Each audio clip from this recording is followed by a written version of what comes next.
That will be added in due time. Ooh, excuse me. Let's continue. Really quick, we're gonna do a sound check here. We had a slight sync issue that I can fix, but let's see if it's still the case. Is there a way to check this setting here?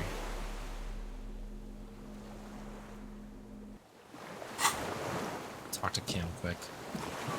Yes? You'll have to let me know. What do you want to know? You mean like a brief? Do you want me to brief you again? There's no reason to wing anything. If you didn't get the brief, that's okay. I did. 3 days ago, the RCM Emergencies Desk received a report about a security guard who was found hanged in Martinez. An anonymous caller said there was a dead body behind the Whirling in Rags hostel cafeteria. The cadaver had been there for 4 days. No one had come to investigate. During that time, the victim had been stripped of his belongings. The caller did not identify him, but used the word lynching. There is an ongoing labor dispute between the local dock workers and the logistics company Wild Pines. I was told we should approach the death as part of this dispute. I just saw the thing that Krelos posted in the Discord. It is very good. Let me see if I can bring this up. This is probably worth just having a gander at this because it's quite good. Take a look at this. We did improve our camel riding today, so this is good. This is on brand. Feel good about it. Thank you, Krelos, for this. Oh my goodness. Very, very good.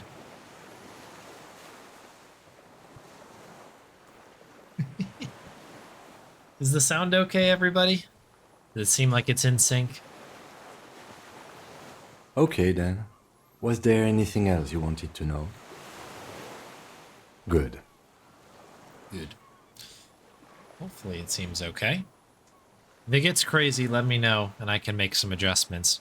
I know we had that issue last time, so with it being certainly another important session of this, I didn't want to leave anybody behind here. Alright, let's do it. It's time to talk to this guy again. But this time with the knowledge of some other crazy stuff. Let's do it.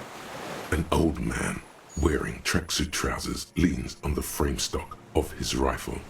He gathers a big ball of spit in his mouth, then spits it out into the extinguished fire before him.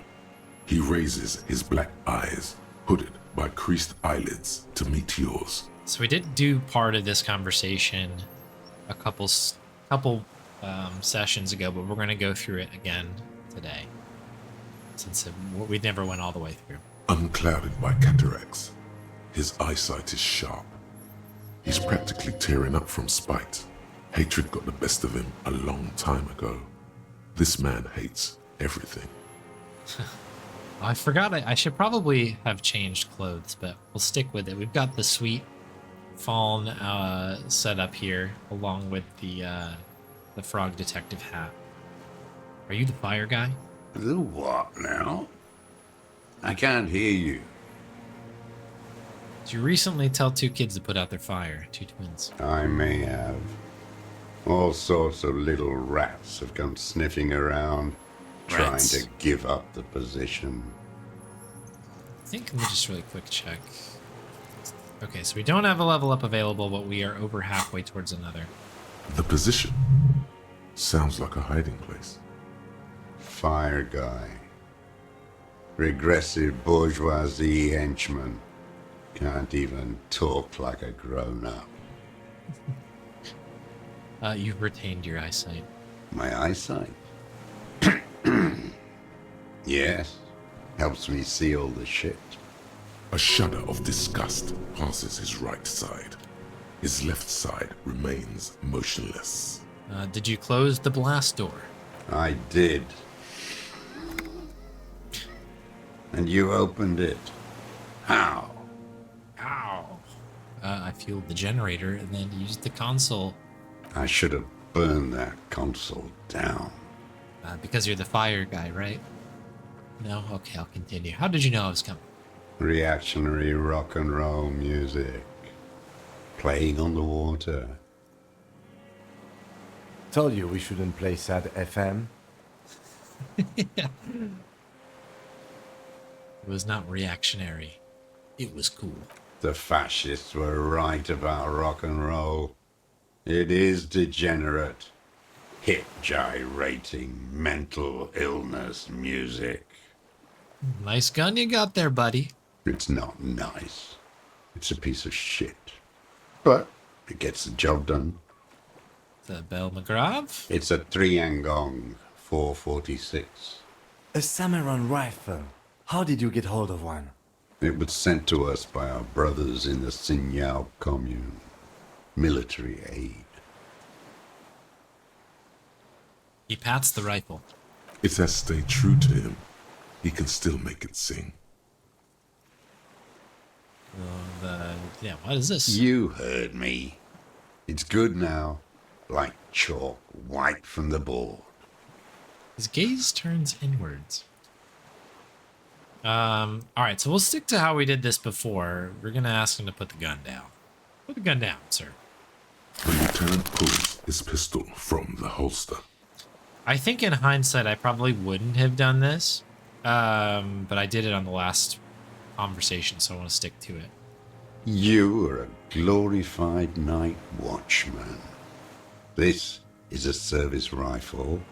I can only lay it down before an enemy commander of corresponding rank. I think we may have failed this in the last one, but we did go for it. It's we a failed good it. line, but your voice slips on, Commander, producing a little squeak. Sounds like you're afraid. We're consistent, if anything. Very good. We choked on our words there. A big-time operator of the pederast army. How about I keep it, huh? Hand it over to a real killer. A Briscard. The lieutenant aims his pistol square at the man's forehead. Put it down now, sir. Or you're gonna blow my brains out before you question me. To hell with it.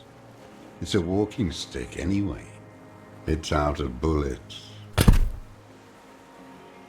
Like an amputated limb in the sand. He stares on, his wrinkled mouth moving without a sound. A strange sadness, like a song. What'd you say? The future teaches you to be alone. The present. The present. The present to be afraid and cold. The man pulls back the hood of his plastic cape. Looks into the sky. It's blue-gray, same color as the sea. Those words, the future teaches you. Real music. Real brilliant cult. That's La Revacholière, not your rock and roll misanthropy. Chanson de soldat of the black and whites. You need to address that remark. I'm not a misanthrope. The job of a shitlicker. I'm a half-dead police officer who's just doing his job. What's Le Vacholière? It is the anthem of the world revolution. One of 3. In Grad, they sang Brave Children, favorites of history. And in Sinyao, it was some Samaran shit, I guess. How does it go? How did it go?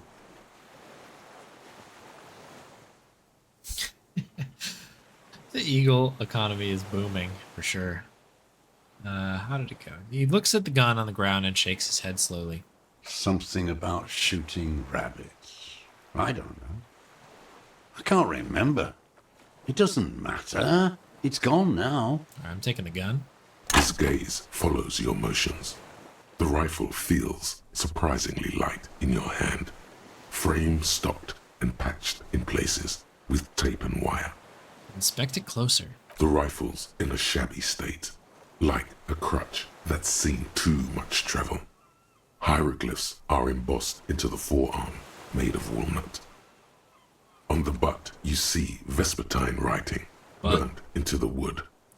Triangon, 4.46 millimeter, made in Sinyao. Yeah, it's as he said. No one said it has to be a Belma grave. We were just guessing. From ballistics, it could easily have been a triangle, too. It doesn't matter if it was made in Shanti Shanti. All it has to do is use jacketed ammunition. And it does. It certainly does. The right type and the right calibre. Lieutenant nods, glancing at the gun. He's liking this. Okay, we'll take that. The old man keeps following your motion with his gaze. His right arm twitches suddenly. Are we able to... Oh, no, we can't look at our inventory. I was like, maybe we can inspect it. Not now, though. This looked very much like the murder weapon. It can be used against him to get a confession. In time. Ooh, in time. Who are you? My name is Josef Lilianovich Dross, Political Commissar of the 114th Anti-Aircraft Division of the 4th Army of the Commune of Revachol. I am a deserter, a partisan, and a prisoner of war. This is my termless surrender. His eyes turn to the reeds again, dead and dull. I will say that this guy is very, like, I don't know, the reading of these lines are so good. Very interesting person, whoever this ends up being, huh? The commune of Revachol? Do you mean the ICM? Your holdover from the... From the Insulindian Citizens Militia, the army of the revolution. I was recruited in Jamrock in '07, trained in the École de Contrôle Orient, and consigned to emergency defense duties in '08. I left my unit on the eve of the landing. When I returned here on May 14th, the commune had fallen. Still armed and ideologically trained, I wrote a criticism of myself and resumed partisan duties. 51 minus 8 equals 43. No. I've been on other islands too. Right. I was an resurrection until they turned it into a spa in 18. Then I was an E-48, a nameless sound, until the sea washed over it. Then I came back here. That was 22 years ago. Again, you've been hiding here for 43 years. 43 years and 10 months. It's insane. It's not how a human being should live. But I had to. I couldn't just forget. I couldn't just forget what I saw. He just couldn't. Couldn't give up. He nods. But he can now. What have you been doing during all this time? Hiding, fishing, waiting. He looks across the water. Always waiting. Always. For what? For her to return. Her who? Girl, child, revolution. Right. Girl child revolution? Question mark? Always. Oh boy. Yeah,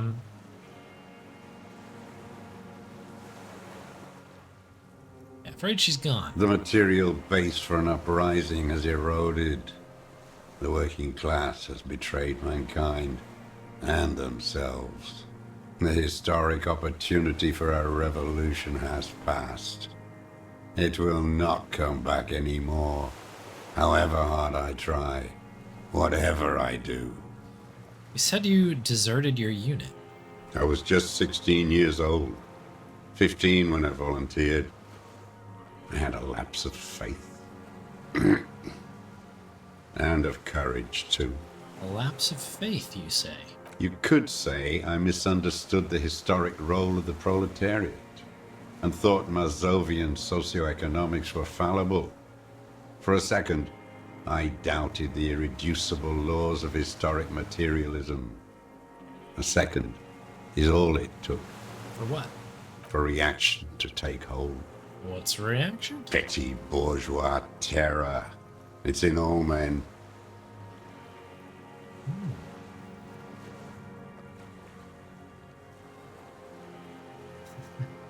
I think I did this one last time, so I'll do it again. Yes, we all have a tiny bourgeoisie person in us trying to run away. He does not seemingly react to what you said. Only his right brow moves a little. He does not believe a police officer is genuinely revolutionary. And this was when? The lieutenant instinctively looks to his notebook, but does not take it out. May the 13th, 08, 44 years ago. The horizon was black with coalition airships.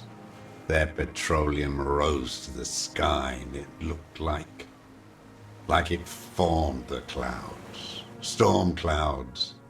When they started shelling, it was dark magic. Go on dark magic. The combined might of international capital. All at once, all the greed and terror in the world tore into Revachol. It lifted streets from the ground and turned houses into ghosts. We were in the flak tower, He gestures towards it. huddled on the floor. The artillery was 80 kilometers away in Ozon, but I knew the commune would fall. We would all be turned into ash. So I said I was going to the map room. He looks east. A terrible shame still within him. The lobes of his ears are red with it. The shame and smallness of what he became. He didn't go to the map room. No. I climbed the chain link across the water and hid inland, in the bunkers there, like the weakest of the weak. A mouse, frightened at the ordnance all night, and the sound of the rotors in the morning, whirring. He looks at the sky. Airships, multi-rotored airships used in the landing. Airships. Aerostatics. The landing had started. I climbed out into hell. There were ships all above, hissing, whirling, and men pouring out. The chain was submerged, so I had to swim back. The fortress was half submerged too, shattered. They'd all drowned in the lower levels or got torn to shreds above. The anti-aircraft gun had malfunctioned. So had I. I left them without ideological direction. It was real. I'd seen it. I'd seen it in reality. I do like this, like, to get out of it quicker. That's definitely enough now. Let's see what. The mask of humanity fall from capital.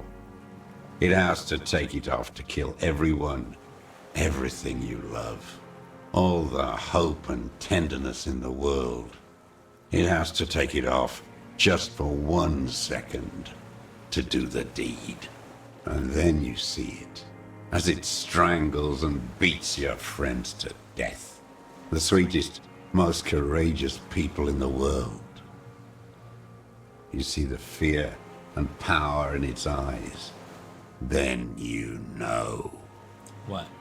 that the bourgeois are not human. I think I've done this one. I've always suspected the same. Now is not the time, Lieutenant Jeffreto. I had to fight it. I could not stop anymore. The old man falls silent. Black eyes keep piercing your skin as he looks to some great distance behind you, shaking his head slowly, retreating from it. What's this place, this island? It's not an island, Dwat. It's a defensive fortification of the commune of Revachol. And I am its last surviving defender. What's it used for? The congenitally deformed King Philip II built it to restrict access to the Bay of Revachol. We captured it in '02, retrofitted the fort with an AA gun to defend against an airborne landing. Against the whole world. You mean the landing, retaking of Revachol? Coalition military called it Operation Deathblow. I later found out on the radio they called it Deathblow. You're one of them. Tell me, who speaks like that? We had 50 million people on Caillou alone.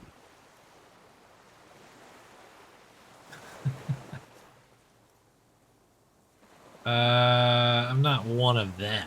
Sure you are. You're RCM. Answer me. Who calls an operation against 50 million people Deathblow?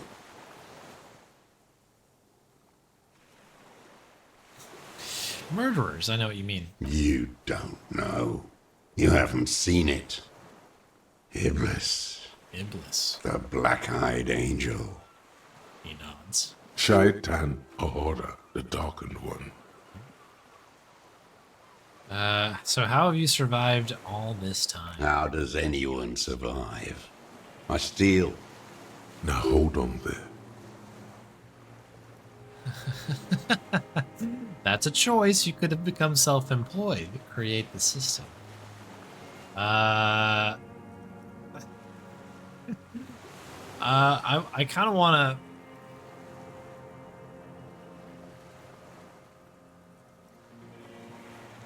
What do you steal? Supplies, vegetables. I collect rainwater. It's the life of a dog, not a human being. Coughs once more, then puts his hand on his belly. How is your health, Mr. Dross? I've been throwing up blood since winter. Red, like beetroot. Been passing it in stool, too. Okay, TMI, thank you. He does seem frail. Good for his age. More like 75 than 65. Trouble putting on weight could mean cancer. TRCM can provide medical services. You need to be looked over. I need to die. You don't have medical facilities. You have guns. That's all they give you. Toy guns. We also have painkillers. You must be in pain. I have been running out of that stuff. The light goes on in his eyes. He smacks his dry lips. There's no way he could manage the pain without them.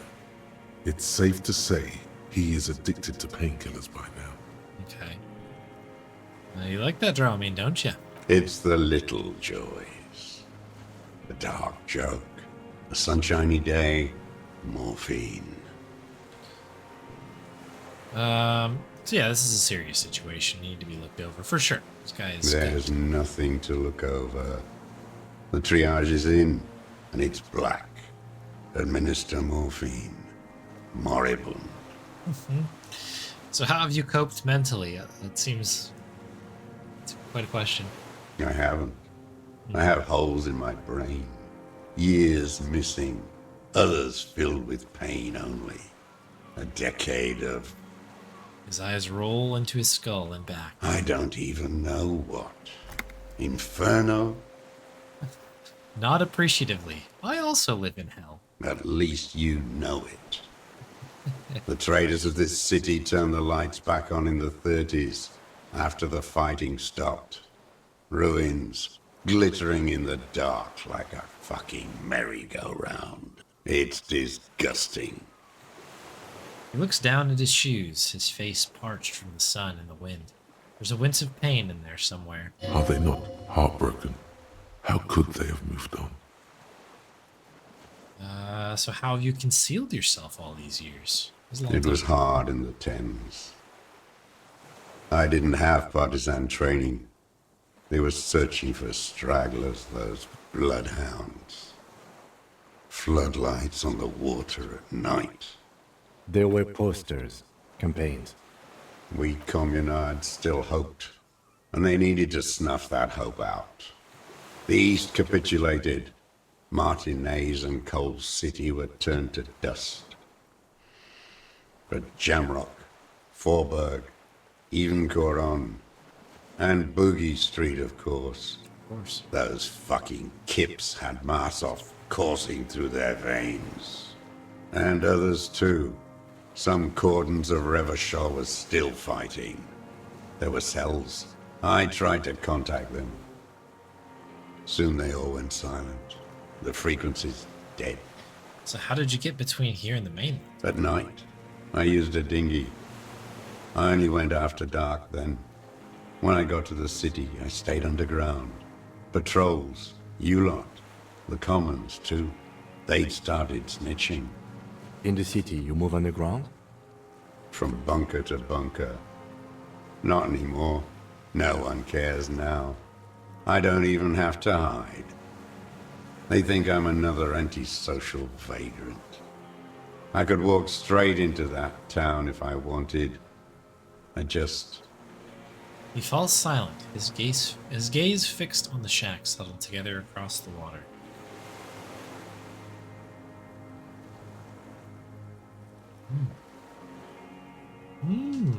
Interesting. Why don't you just walk there? I don't want to. They're all traitors. Pigs, rabbits, and dogs. Men without ideals are only animals. He does not want to see life moving on. People forgetting, drinking, laughing. Probably shouldn't tell him that we were doing karaoke earlier on. The weapons cache under Saint Gillan 22B. Wait, in the basement. Have you been there? So you finally found it. There must have been a small squadron's worth of arms in there. Elmer Graves, right? Yeah. Useless now. Rusted away. Also true. So you've been there? Sleeping. Some nights. Ammo scrounging on others. Those McGraves were shit, even before they corroded. Some had bullets in the chamber, however. You feel the dots connecting. Little dots on the map he's walked across. Okay, the bunker under the Feld building. Yeah, of course. The propaganda bunker. I used to, but not anymore. Propaganda bunker? They stored leaflets there. Broadcasting equipment, too. Made broadcasts, I think. Propaganda officers. I buried them with their leaflets. They killed themselves. 2 young boys. Oh, jeez, killed themselves. A lot of our boys did. I spent some winters there. Never liked it. Kept thinking of them. No need to go underground anymore. It's better in the ruins, on the ground. Eesh. Okay, yeah. Do you smoke these cigarettes here? I do. Ever smoke them out on the mainland? They're good. Plenty of tar. I like that boy on the pack, too. Reminds me of the last century. Okay. An old man looks inland at the city, the ruins, the motorways rising above it, the new bâtiment twinkling in the evening sky. So you said this is your termless surrender. You're with the RCM, the coalition-appointed mob that enforces bourgeois morals in Revachol. That's right, we're the good guys.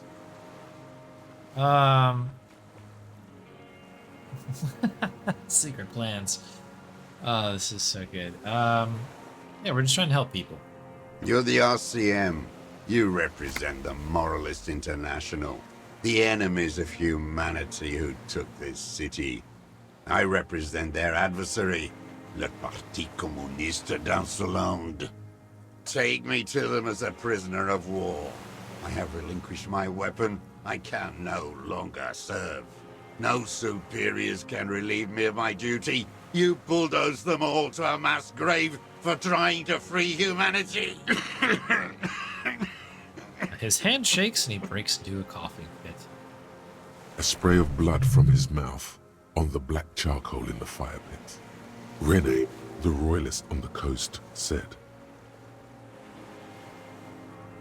You never signed the Revacholian instrument of surrender. Liberal reactionaries signed that instrument.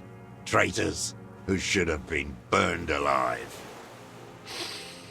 I answer to the Communist Party. Is that part of why you've been here all this time?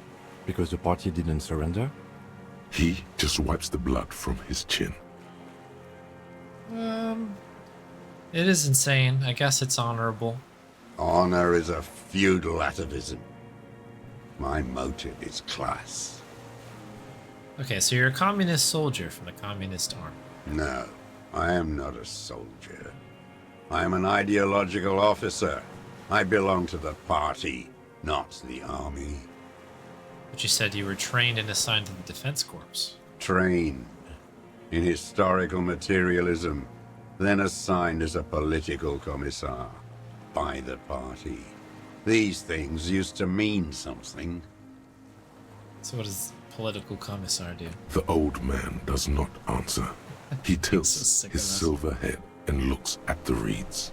You see a small tremor pass through his legs. His job was to assure the army answers to civilian control and follows the ideology of the Commune. Okay. Okay. Scientific communism. A commissaire politique is a knight philosopher of the revolution, a future human. Okay, so you're a trained communist, right? He nods slowly. Then another tremor.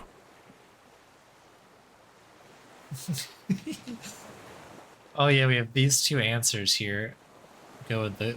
We're also communists. I feel like he's gonna get very mad no matter what we do of these two. What is this? I'm a revolutionary too. Today is the real revolutionizing. Today the real revolutionizing is done by the entrepreneurs. Not really into politics myself. Say nothing.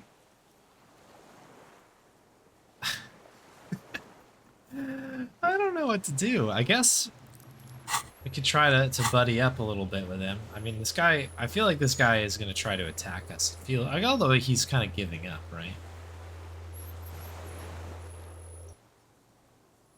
Do you have anything of interest in here? We do have.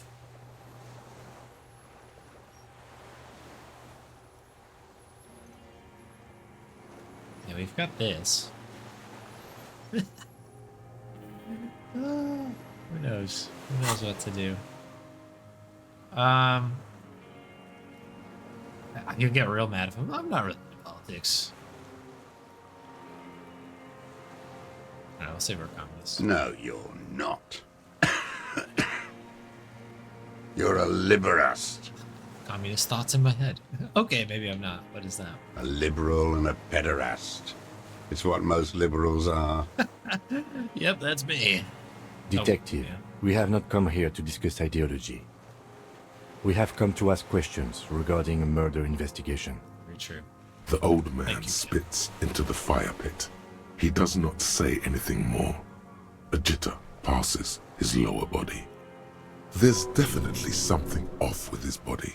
Something more than just metabolism or even cancer. All right, I have another serious question. There's nothing serious in this world. You're gonna love this one now. It's a farce.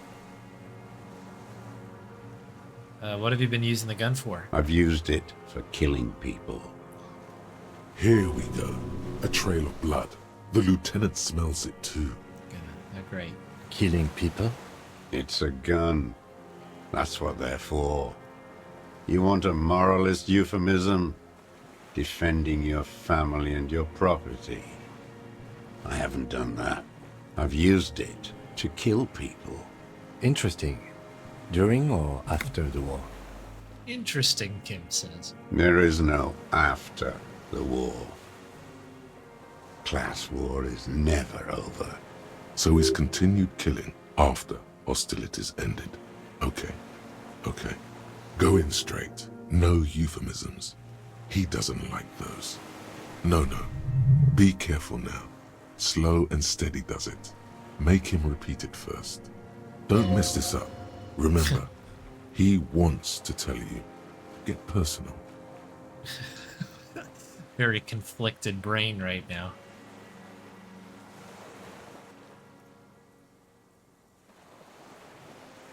So this is cutting to the point. I know you want to tell me, Have you killed anyone with that gun in the last week or two? Yeah, I think maybe we make him tell us directly here. Saying you kill people after the active fighting stop. What did I just say? Keeps shaking his head erratically suddenly. Brushes something out of his eye. What did I just tell you? Don't drop the ball now. What do you want to tell me? Have you killed anybody with that gun in the last week or two? I don't want to tell you anything, you grotesque murderer. I want to say that I've been unarmed this entire playthrough. Thank you very much. And why did you think that was a good idea? Don't listen to me. I'm wrong all the time. Geez, suggestion. Get some confidence. Alright. Did you use the gun to shoot and kill a colonel of the security contractor Krent? The who now? He leans in and cups his ear. He heard you. He just wants to hear you say it. You're in.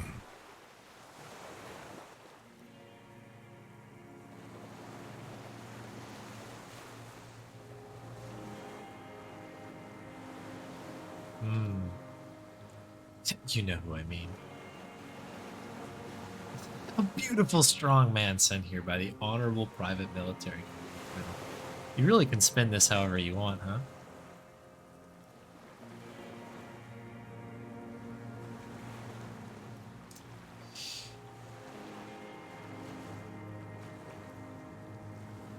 I'm gonna go with this one because if I feel like putting a name to him and underplaying the fact that he was part of sort of a questionable group will infuriate this guy, and then he'll drop some answers. That's what I'm gonna go with here. Oh, yes. That one. Ugly piece of work, that boy. Did you kill him? The lieutenant takes a sudden step toward him. I am a son of a welder and an officer of the commune of Revachol. I do not collaborate with murderers and pederasts of the liberal regime. A drop of blood in the saliva. Exhaust him with proof. Pile it all on him. Get a confession. The gun. The murder weapon is the perfect opener. The scent of blood in the air. But what else? There was something you can't remember. Something about the tracks. Suddenly, all those tracks are so confusing. Go with something else first.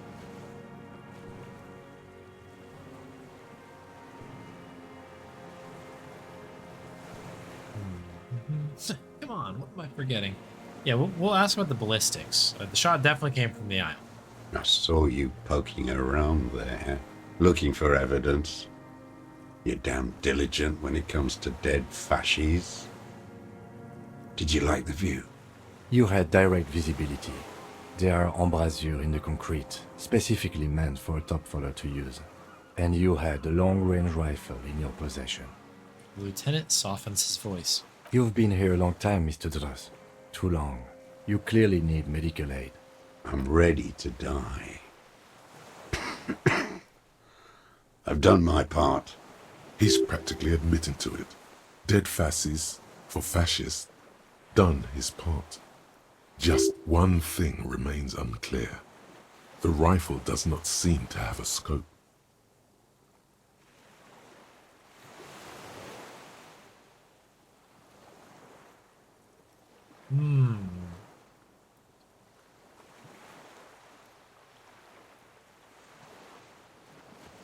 Yeah, the view is perfect with a pair of binoculars I could have seen in the room. Because it's a sniper's nest, you stupid fuck. Radio Gosh is right.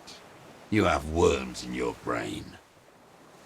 Another sudden twitch, then one more in his right hand. Almost. He almost burst out there. Keep piling arguments. Anything.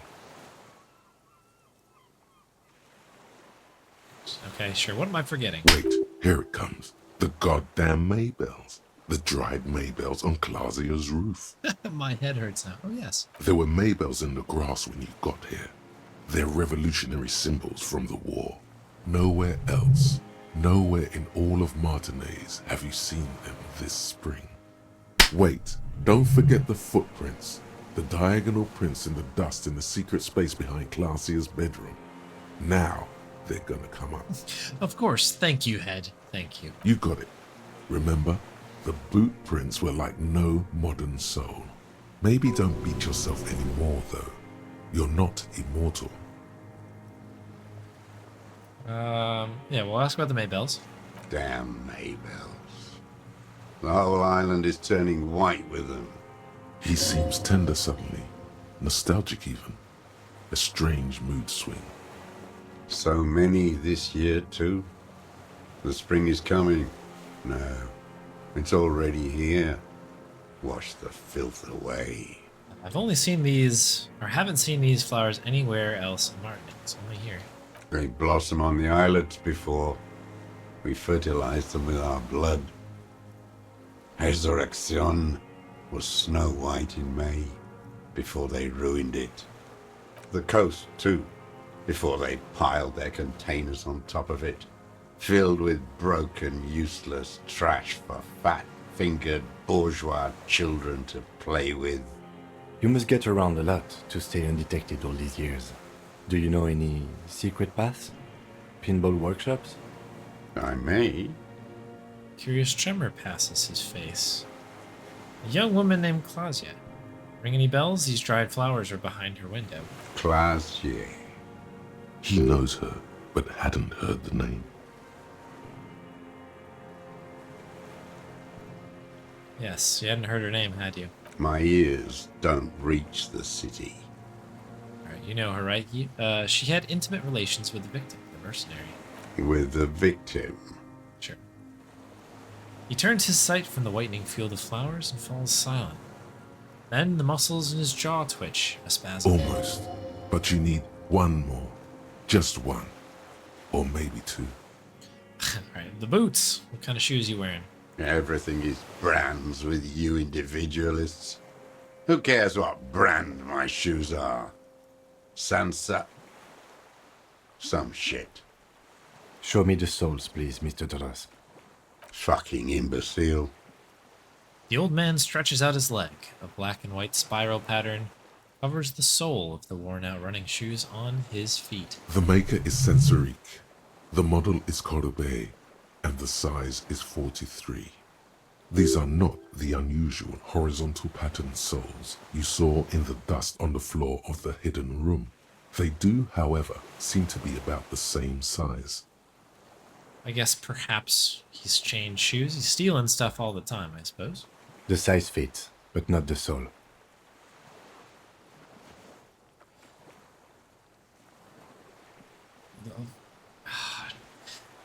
I wish I could just change clothes, but let's try. Sire, he doesn't have to be wearing them right go. now. People change shoes doesn't mean you weren't there. You're the room the victim died in, sneaking around.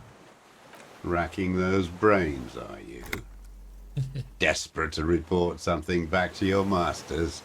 They must have really loved that dead fuck.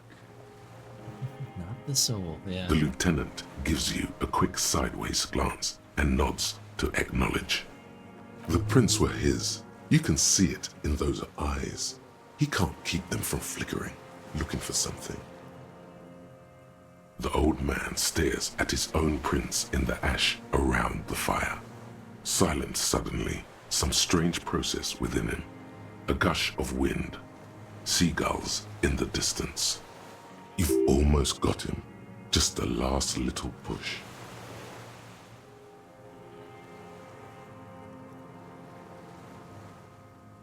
Do we go with this?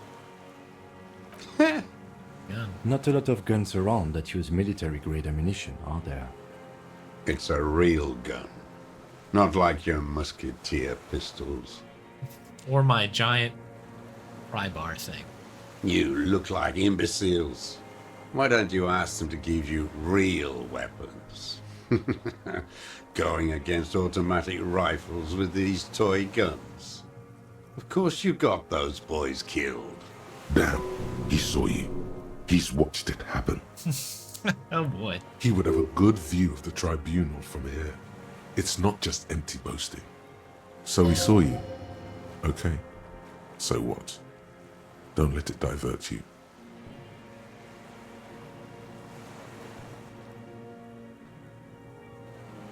Yeah, stop changing the subject. We have the murder weapon. You know what? You're right. I'm convinced this made the shot. Should we call it? You think we have the murder weapon? 4.46 jacketed ammunition, modified for range. I wish we could have go back. it. This is it. I was trying to like avoid talking about the tribunal because I know it didn't go ideally the way we wanted to, but I guess he could have tripped over something. But yeah, I guess we had the murder Good. weapon. The lieutenant takes out his notebook and draws a single line. This feels good, doesn't it? Tearing things up like this. When you have the murder weapon, you have the killer. Murder. The old man does not say more. Just glances into the reeds, then twitches once more. You know who he was. A coalition-trained murderer. Armored and armed. He wasn't human. The blunt end of a hammer. Dripping with blood.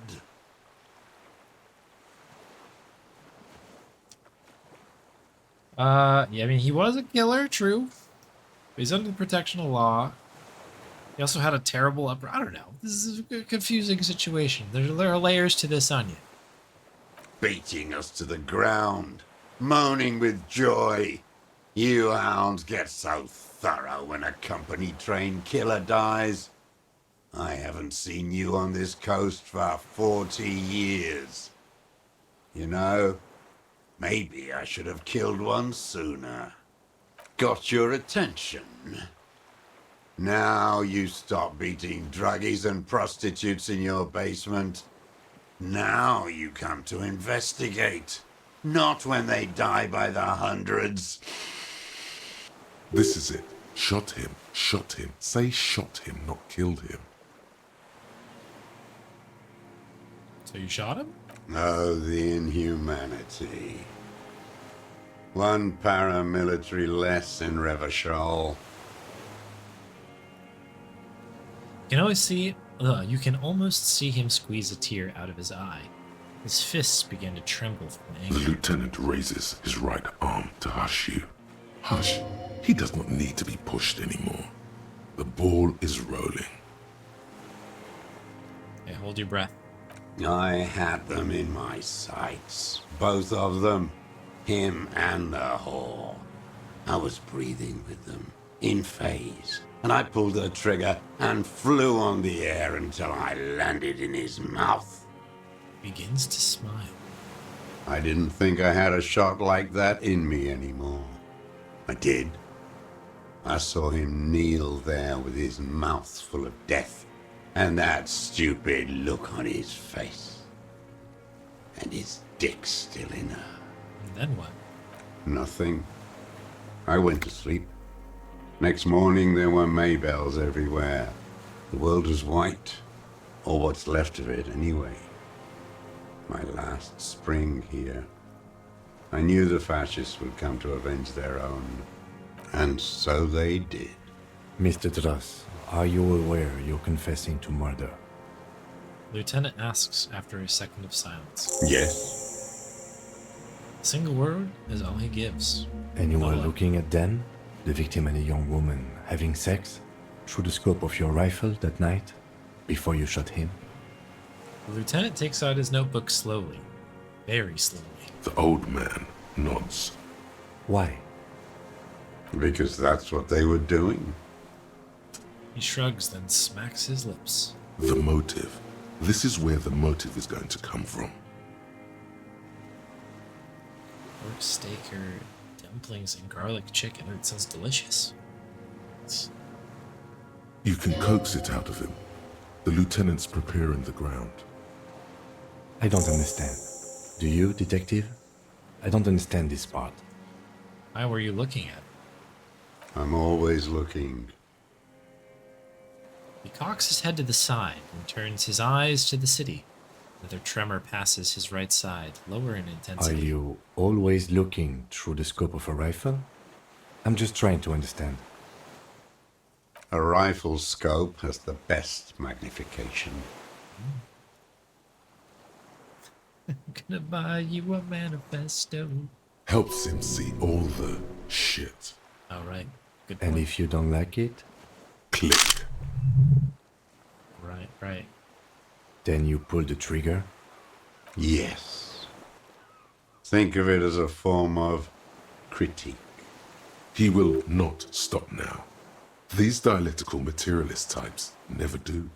Exploit it. You got him going. Connect every little piece now. Wrap this up like a gift. So what specifically didn't you like about that? Them fucking. I didn't like that. Are you jealous? Jealousy is a reactionary concept. I didn't like the Reaver enjoying himself, drugged out, soothed in the arms of a young woman. I wanted him to die so he could not enjoy life anymore. And I wanted to see his head explode. That too. She should know better than to hold a child murderer between her thighs. I knew he'd be there for one more second, writhing. That's all it takes for the bullet to reach his head. Now that I think of it, I wasn't aiming for his mouth. I wanted his brains to spill out on her. But you can't have everything. He wants to see her covered in blood. To punish her. How long have you been watching her? Since she came to Martinez. I saw her sneaking in the reeds early in the morning, behind the Fell building. It was dark, still winter. She didn't have her skimpy outfit on then, just a spot in the night, moving. Past the Fell building on the coast. What was she doing there? Great question. Hiding something in the water. She had a fag after she'd done it.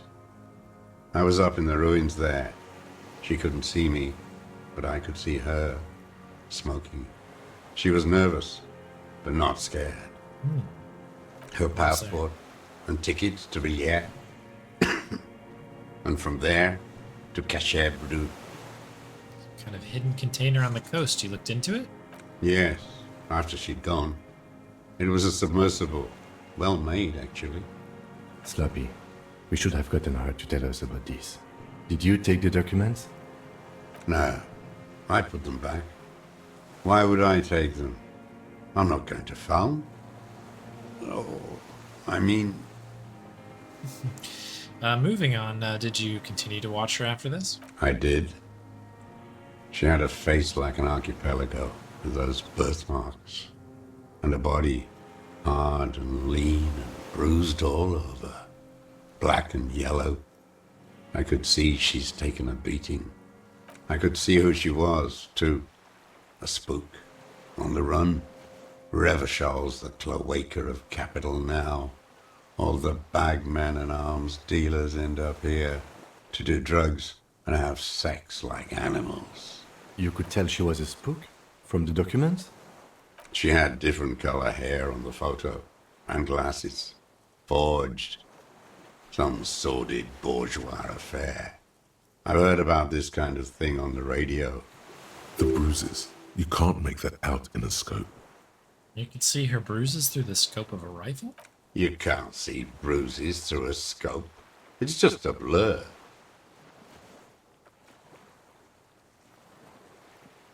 Come on. Come on, reaction speed. How does he know about these minute details of the body? It quickly comes to you. Perfect. The bruises on her body, any chance you've seen them through a hole in the wall? Oh, yes. Cutting those drugs of hers into little lines with a knife. Masturbating. Did you make that hole? With a clip point knife. Good for listening in, too. For hearing the moaning and the snorts. Did you ever see her through a window on a roof? Like that, too. Yes. Bending like a bow against the glass. Okay, so you've been through the secret route behind the whirling rags. Those were your footprints there. You just changed shoes.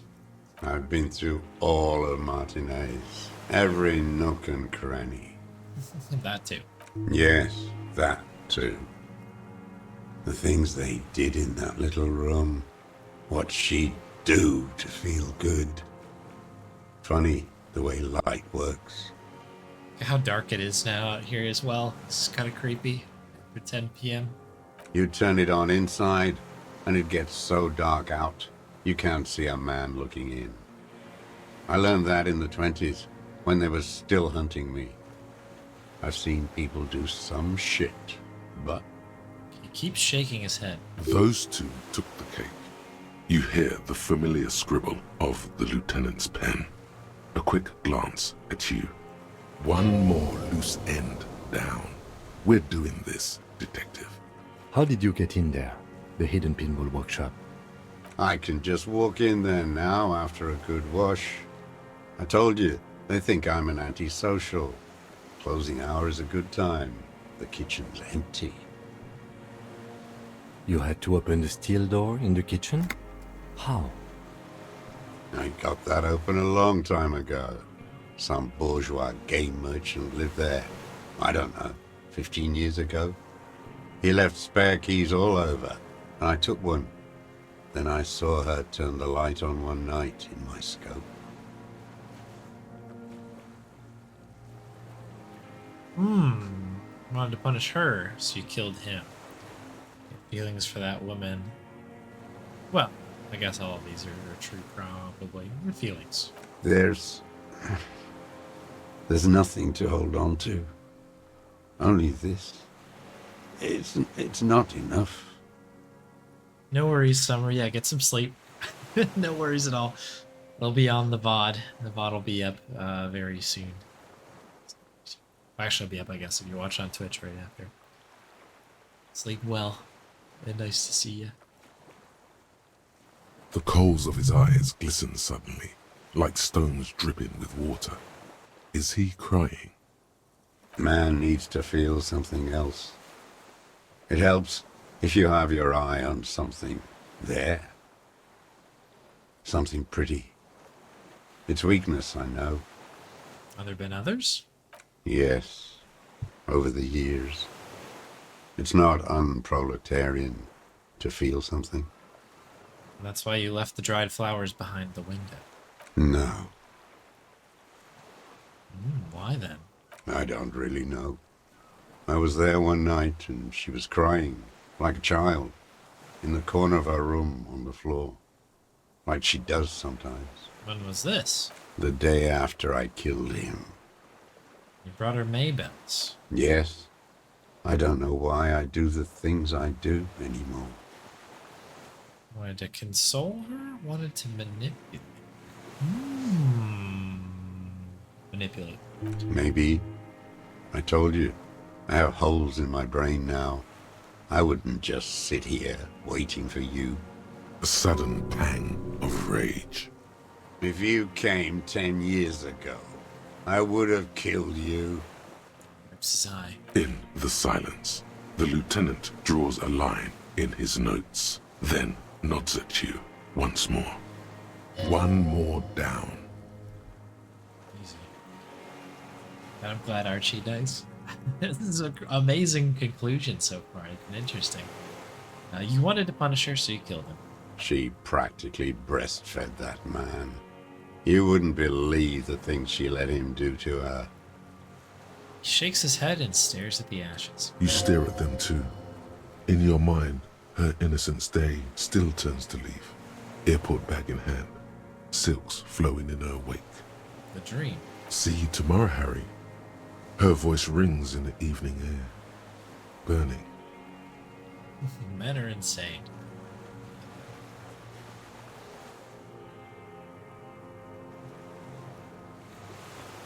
The world is insane. So in conclusion, it wasn't about him, it was about her. Her. Bots are out tonight. Great. Let's see. Staring at the ashes, then the reeds. There's a twitch in the corner of his eye. You hear a low frequency hiss, barely, beneath the audible spectrum. Then it's gone. The lieutenant nods at you in acknowledgement. There's 2 skill points out of this conversation. That's it. Motive. We have it. Where is she, that Clasier? I haven't seen her there for days. We arrested her. I'm not at liberty to say.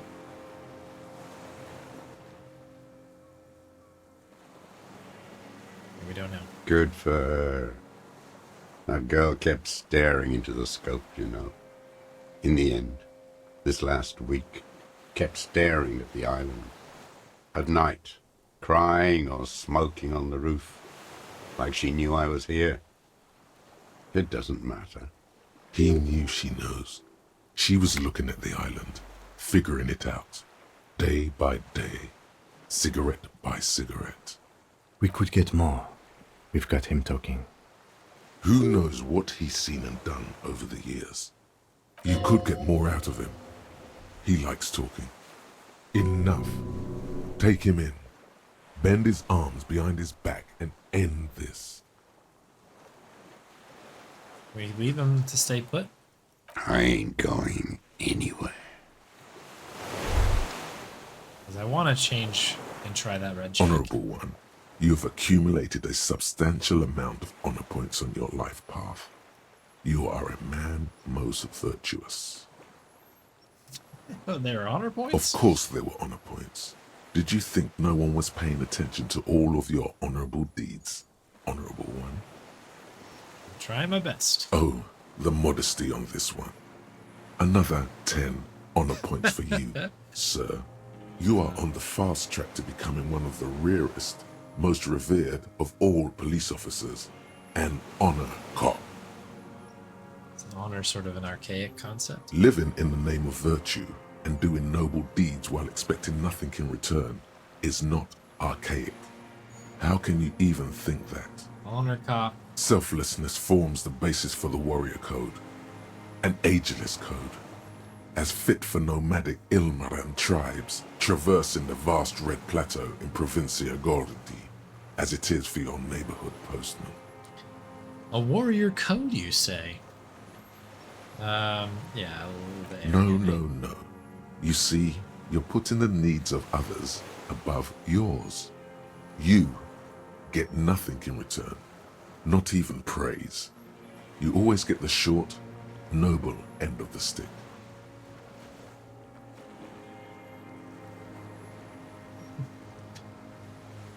Don't think about it too much.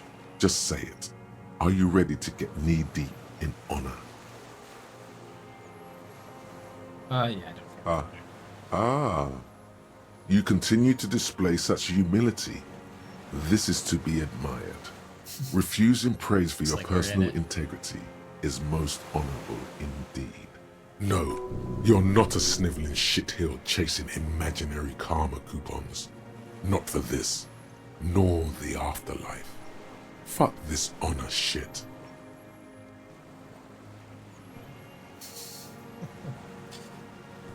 Most dishonorable are those who have known honor, carried honor in their hearts, and then disowned honor.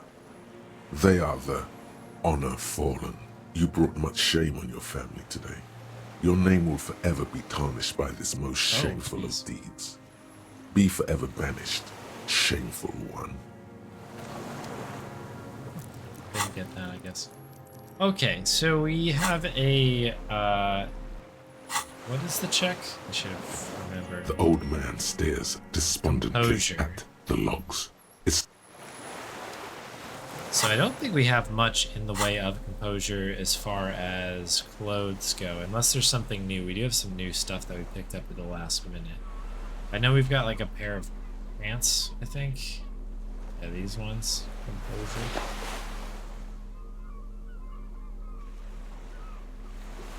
I was expecting a little bit more of a physical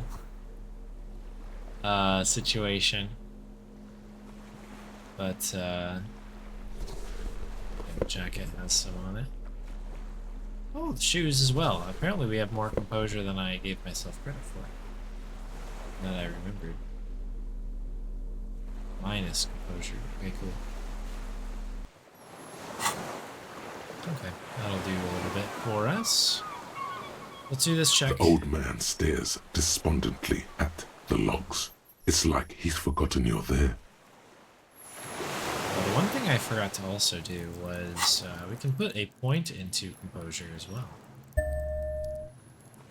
That is why we have a second The point, old but I'm going man to save that one. stares despondently at the logs. It's like he's forgotten you're there. What strikes you about this gaunt man is not the stomach pain, or the cough, or the malnutrition. For a man who's spent 44 years hidden in the urban wild, He's surprisingly okay. indeed, he speaks fluidly. His movements are rapid, if erratic. His voice, despite the cough, is there. It is capable of expressing complicated ideas. Above all, he seems animated. By what? It's a mystery. This animation comes at a cost too. Erratic hand gestures, thought processes cut off like threads, as he just stares at the logs or the reeds. He also suffers mood swings, bubbling to the surface, unconstrained by his nervous system. Great leaps of emotion, from anger to grief, despair. Dementia? You've seen demented people before. This feels similar, yet different. When his thoughts move, they are lucid, keen even, not senile. Wouldn't a foul temper be a byproduct of his life? Perhaps, but his seems more than that. The inner turmoil takes unexpected turns, as if forced on him in a way. In summary, you sense some underlying neurological disorder. Okay. Mr. Dross, are you okay? How is your memory? No, I'm not okay. I shit blood, and I'm surrounded by insane people. There it is again, erratic hand motions, bouts of rage, and the stomach thing too, of course. Of course. Have been looking at anything else that you haven't liked? A tragic comedy. Druggies, prostitutes, and rentiers. A strange little engine seems to fire up in him again. It straightens his back. The familiar put, put, put of hatred. More specifically? Specifically, the whole city is a charnel house. Stripped clean and draped in neon. But Martinez is the worst. Okay. Because of the racists. Everyone is a racist in Martinez. It's their favorite thing to do in the whole world. Listening to race-themed radio shows. In the ruins, in their lorries. He points inland. Pumped full of steroids and Radio Revachol 92. Race this, race that. It's all sanctioned by that social democratic union and the farce of a social democrat who runs it. Mr. Clare? Yes, the fly larva in his container. He let some nihilistic advertising yuppies erect a statue of Philippe III, a syphilitic murderer, on the town square, to spit on the working class. Anything more? Not since the serfs of ancient Pericarnassus has history produced a more inert social class than the Martinez proletariat. The rest of Revachol at least pretends to rebuild. These people still live in ruins. In tents, like animals, like those boom-boom morons on the ice. A pity they didn't drown in that tent of theirs. Oh, our raver friends. That's too bad. Is that all? The worst of them is the blood-drenched Sucrion on her yacht, licking her lips. The old whore's gone now. Her gun-toting porcelain men are dead. So, actually, no. The worst is that old cop parading around in his uniform, throwing balls all day. It's not enough that the racists and liberals are dancing on our graves. The old loyalist ghouls still parade the ruins too. Every morning he's there, while the parasites he fought to protect are off in Ozon, or Koyamoran, or some other island they built their palaces on, feeding on drugs and having sex with their own children. That's all the rich really want. Sex with their own children. Throughout history, even the royal bloodline of the suzerain, it's all just an excuse for them to have sordid sex. At least that old cunt, Frisell, is now dead. Huh. I have some questions about this. We did good when we pushed him under the horse car. Until, in the 30s, those disco whores.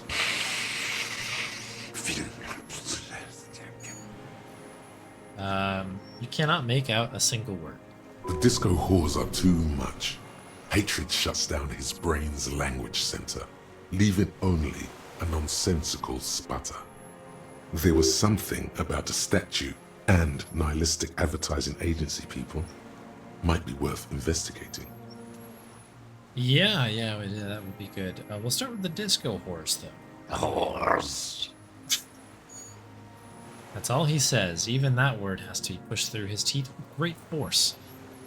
Rage seethes too hard. Yeah, there was something about the statue and the roundabout, and syphilis.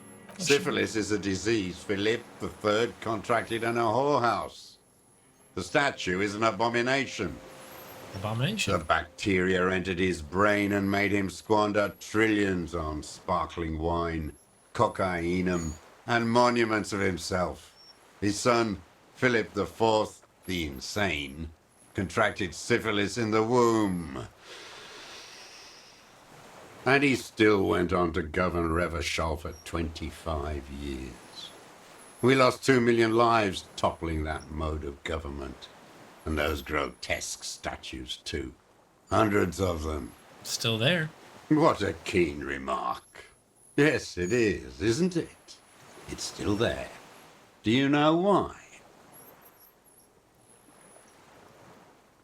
Well, yeah, so the reason that people were saying is that it was supposed to be, like, ironic, right?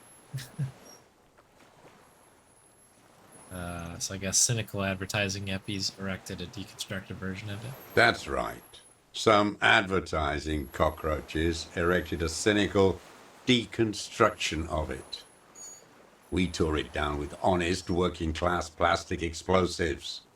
And there it is again. He shakes his head in disgust. Art is a bourgeois establishment. It's an affront to humanity. Every gallery should be bulldozed, and the artists should all be given 30 years of hard labor in Yekokata. You mentioned the Union is social democratic, and Mr. Clare, of course, a social democrat. Another hideous disappointment. Unions are the real enemy. The true enemy of the proletariat, placating the masses. Disappointment. So personal. He displays a familiarity with the Union's top brass. But who's a disappointment? Everard? That deformed toad? I wouldn't expect him to wipe his own ass. I mean, the brains of the operation. The smart one. Doesn't Everard run the Union? That mobster toad couldn't run a shithouse. He has no political education. His twin, Edgar Clare, that one's been to one of those East Revachol universities. He talks a big game about uprising and alienation and so on. Oh, so you've talked to Edgar. First against the wall with him. He's stopped poking at the ash now, just shakes his head. The Clares wouldn't miss a man hidden in their own backyard. Not all this time. Nothing happens in Martinez without them knowing. That is a really good line, yeah. Of course, maybe the Clears asked him to.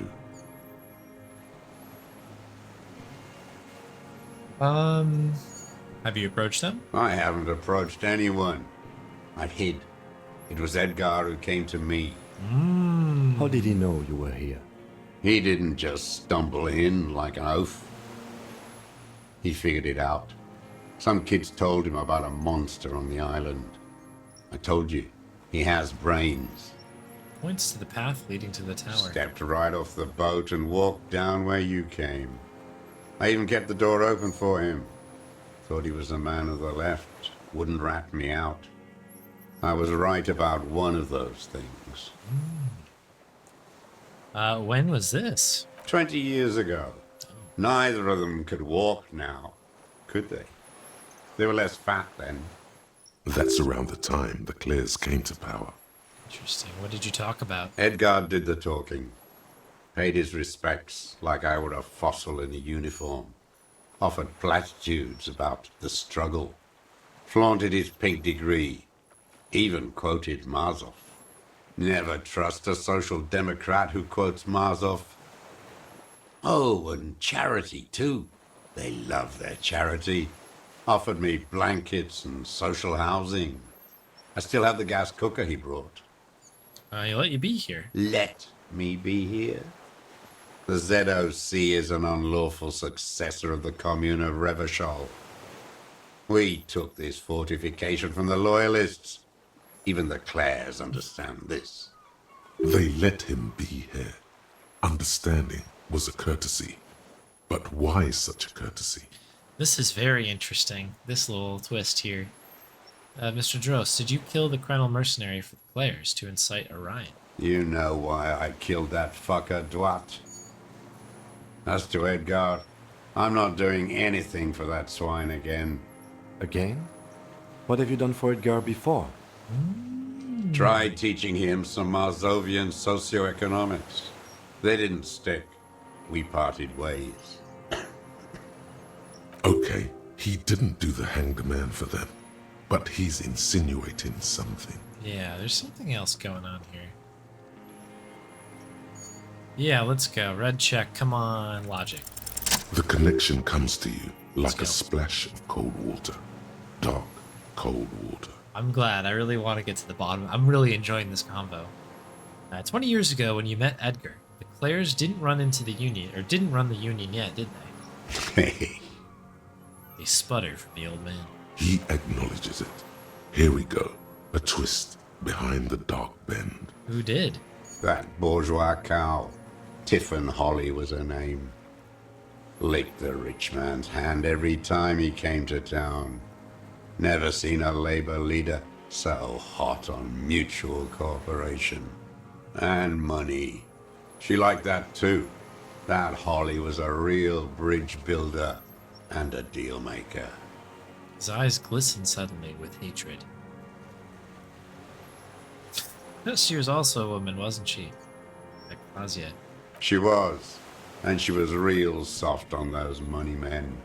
Had a Barbara Muskova bag over her shoulder that she liked to bring to work. And then she just disappeared. Yeah, this is a detail that they tell you about early on in the game, and that you don't really, or at least I wasn't able really to get to the bottom of. I guess this is it, huh? Called in, they say. On the eve of battle. Ran away. Vanished like a piss stain. He squints and smiles at the black logs. No, that's not quite it, is it? Did she? They say her daughter called in, not her personally. But that wasn't really her daughter, was it? No, I guess it was not. You can swear you see the embers glow again under his eyes on the dust. Edgar had somebody make a call. Why is that, Mr. Gross? She couldn't make the call herself. Here it is. The bend in the river. And why is that? Because she was dead. Of course, yeah. Okay. Just say nothing. How come? Because the cow caught a bullet in her right lung.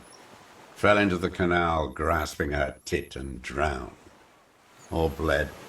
Hard to say. It was a sloppy job on a moving target. She was going home, waddling, dressed in yellow, drunk like she often was.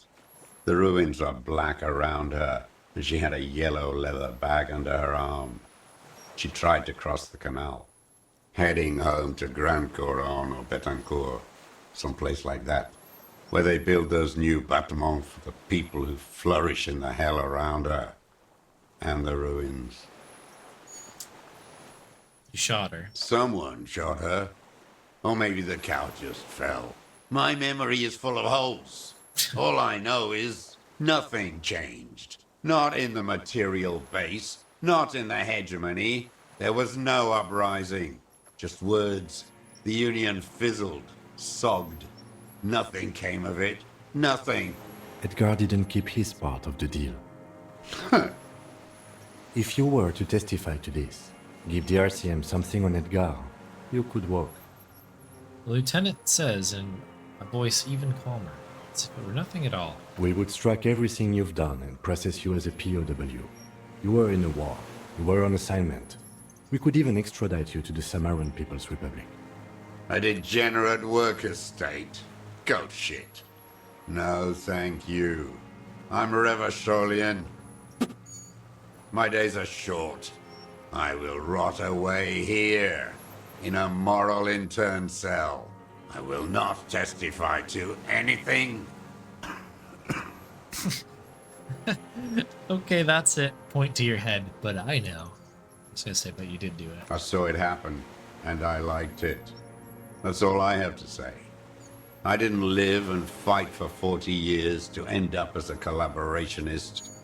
I've heard it on Channel 8, 40 AM, Radio Revachol, late night. Not on Sad FM, I bet you. Everyone is a blobber in this world. Everyone betrays everyone. They're all already locked up for betrayal. The best ones, the ones with heart, were slaughtered, trampled. He looks to the city. The same old freezing hatred. There is plenty here to work with once he's in custody, and the lieutenant knows it. He gives you a little nod to proceed. We'll ask about Renee, I guess. Every fucking morning for 34 years. Throwing that ball. One ball against the other. I've always loathed that game.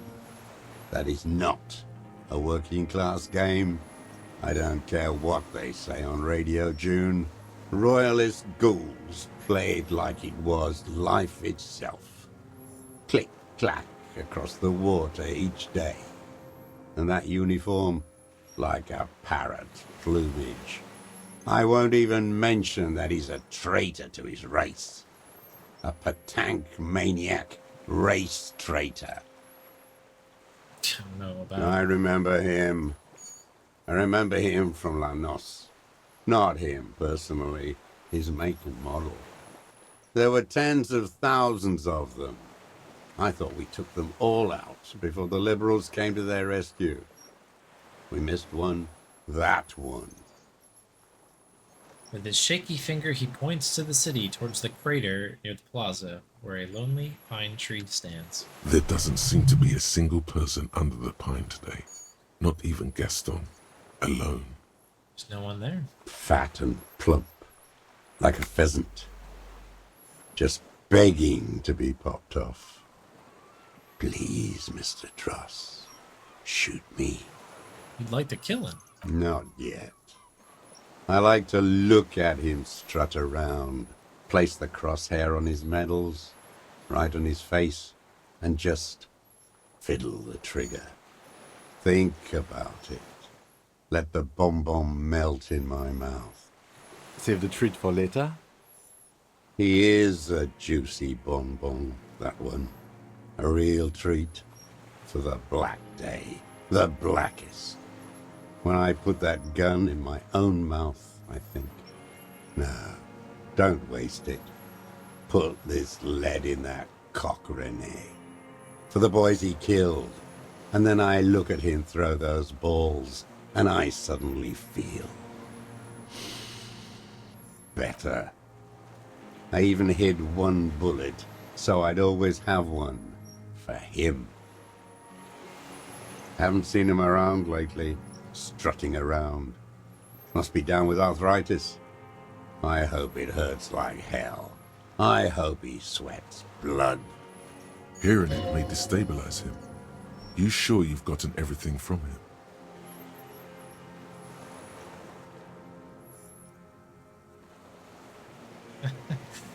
Uh, yeah, bad arthritis. Yes, of course. I hope it hurts like hell. I hope he sweats blood. Must be torture. Not to be throwing his balls for a whole week. He seems relieved. Could he have been worried for him? He reminds him of himself. The same hatred. The same. You try to think of another thing, but no. It's just the hatred. Glad? It's all gone. I guess we've kind of talked about everything, haven't we? His lip curls into a sneer at the memory. About Richard. Yes. Where is he? I hope he doesn't have debilitating arthritis. Or kidney stones. He can still come out to play with balls and get shot in the head, right? Oh my God. He's even worried for him.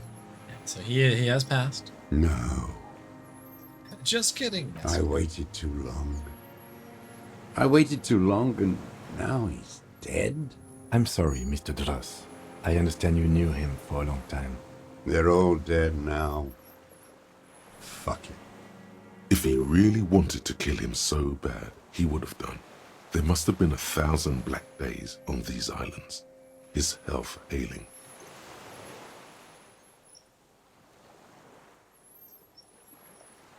And I had about 1,000 chances. And I blew them all. What does it matter now? He's gone. Ancient dust. It feels like the game wanted me to take that that kind of path there. That's interesting. Yeah, a little behind on the times is right. It seemed like he was really on it for a minute, and then yeah, he kind of lost it there in the past week or so. He reminded him of himself. The same hatred. The same. You tried to think. All human beings care about each other. I cared for seeing his head explode. Now, God damn this world. I'm sorry. Fuck you. Okay. Are you okay, Mr. Drost, to go on? You think I haven't seen people die? It's all I've seen them do. Fuck and die. All the other plans we had. To love. To colonize the Pale. It's all fucked. He's not okay. This is just another black day in a row of black days. Something strange is keeping him together, making him endure. Okay. Well, I'm glad we talked about Glad we talked about what? it. I guess that's it.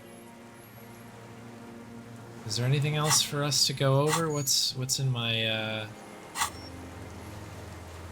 Yeah, I mean we are cooked on here, aren't we? Alright. You're under arrest for the murder of Ellis Fortanaire. What?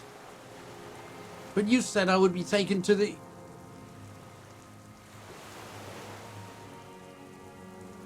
This terror is the sum of all the uncontrollable movements and mood swings he's been exhibiting. The wind picks up. The silence on the water is broken all around you. Little shivers of waves appear. The lieutenant continues, like an incantation. Your Wayfarer rights have been suspended. Information provided to the officers on the scene will be used against you by the prosecution. You will be given legal counsel within 1 week and must face court in 44 days. Do you understand? Do you understand? But...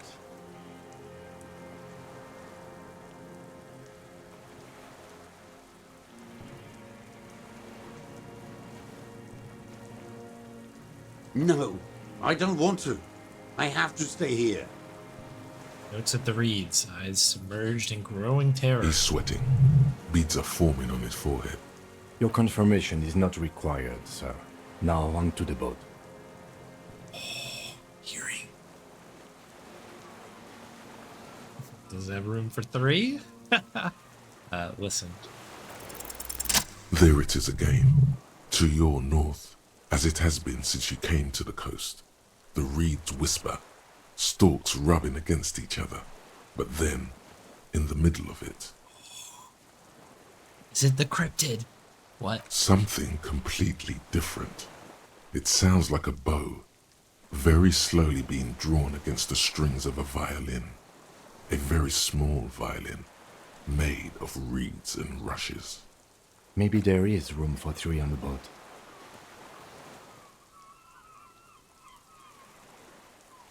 Do you hear that? What? What are you talking about? Is this really us? Your skin crawls. What's this? What is gonna happen here? Is it Kuno's dad? We actually did meet Kuno's dad, and it is not this guy. No way!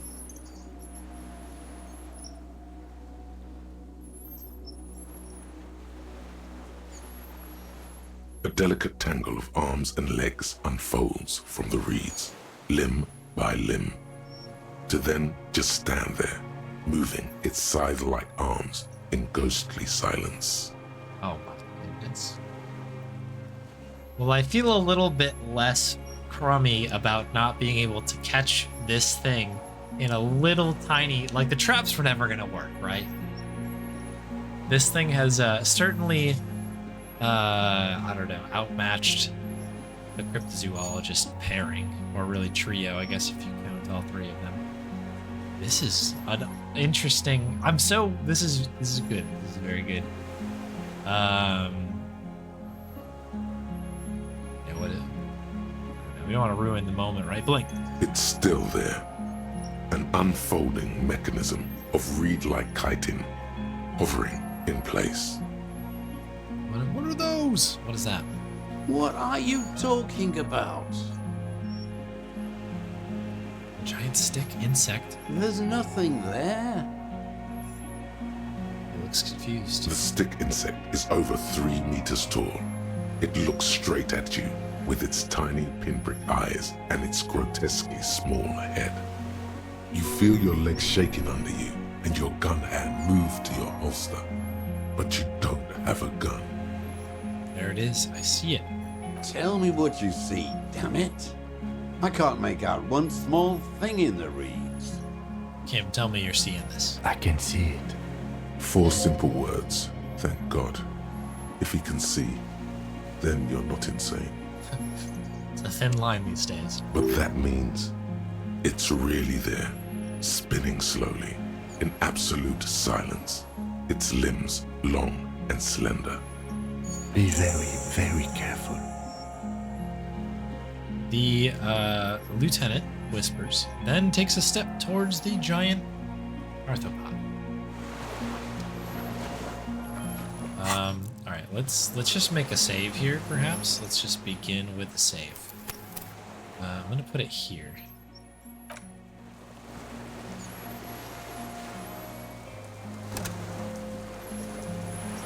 We're gonna keep playing. But this is just for for safety. We do have an extra 2 skill points still. Approach the insect first. Get close to it. Alright, do we want to make any changes? Right now we've got composure going. I don't know if there's anything else we want to suggest here at all.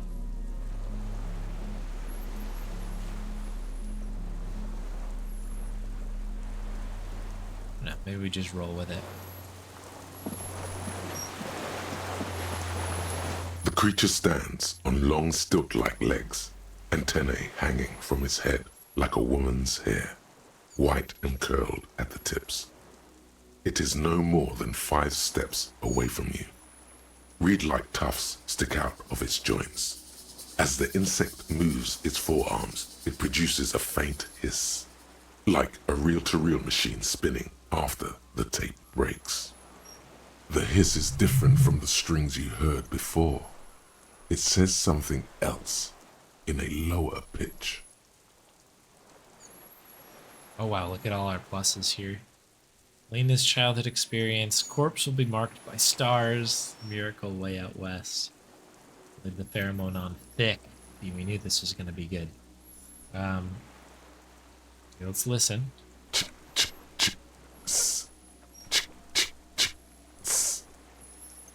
This is the phasmid. It is.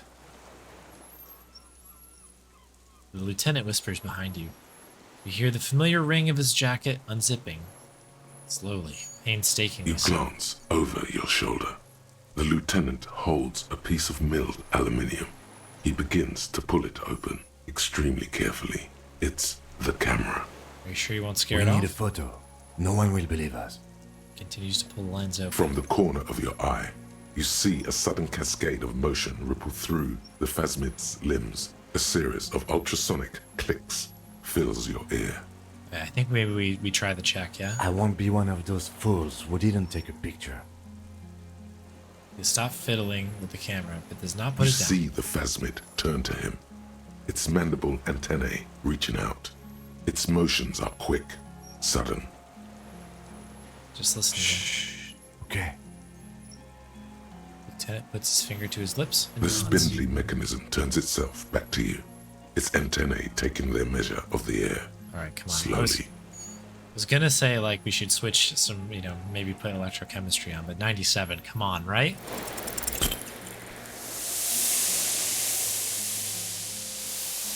Did we fail that check? You barely get to take one step. The invertebrate reacts with uncanny speed, skating away across the water. It's gone. I like a might skipping reload it. That's stone, insane. leaving nothing but rings on the sea's calm mirror. Where? Where did it go?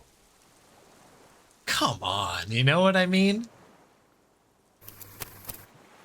I'm gonna load it again. We did just save, right? Right? Was it just this one, I guess? Oh no, it's this one. Okay. They changed the order, even though I saved in a lower slot. It goes in time order. That's insane, though. Like, are you kidding me? Snake Eyes? Oh no. Oh no. This could be bad. This could be bad. Let's reload it up again. So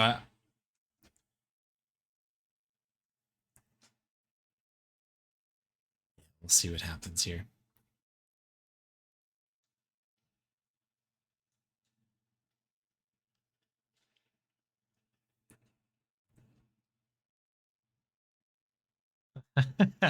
Yeah. Yeah, the Phasmid had the wheels going there. No doubt about it.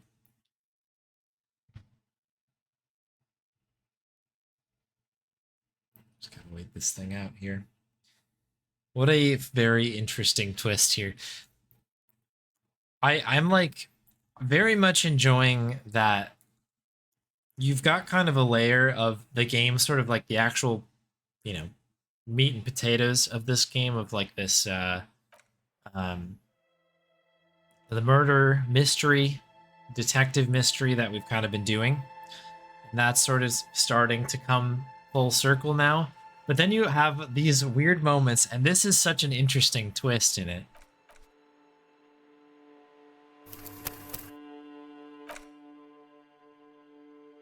Where, like, this is sort of a side thing, and suddenly it's like also this is happening at, I don't know. I think that's a pretty interesting, I don't know. A lot of interesting decisions. Okay.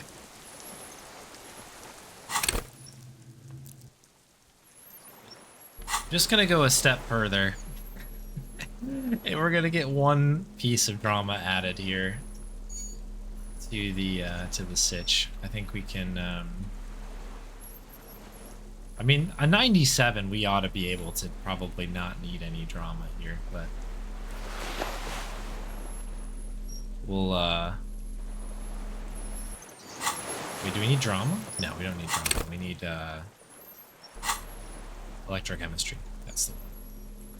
We have glasses that will give us that, I believe, as well. Anything else? Empire shivers.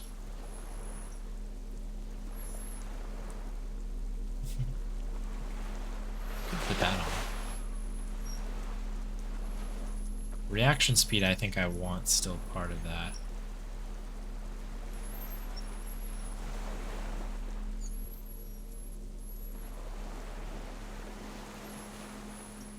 That's first, composure and shivers. We'll do the shades here.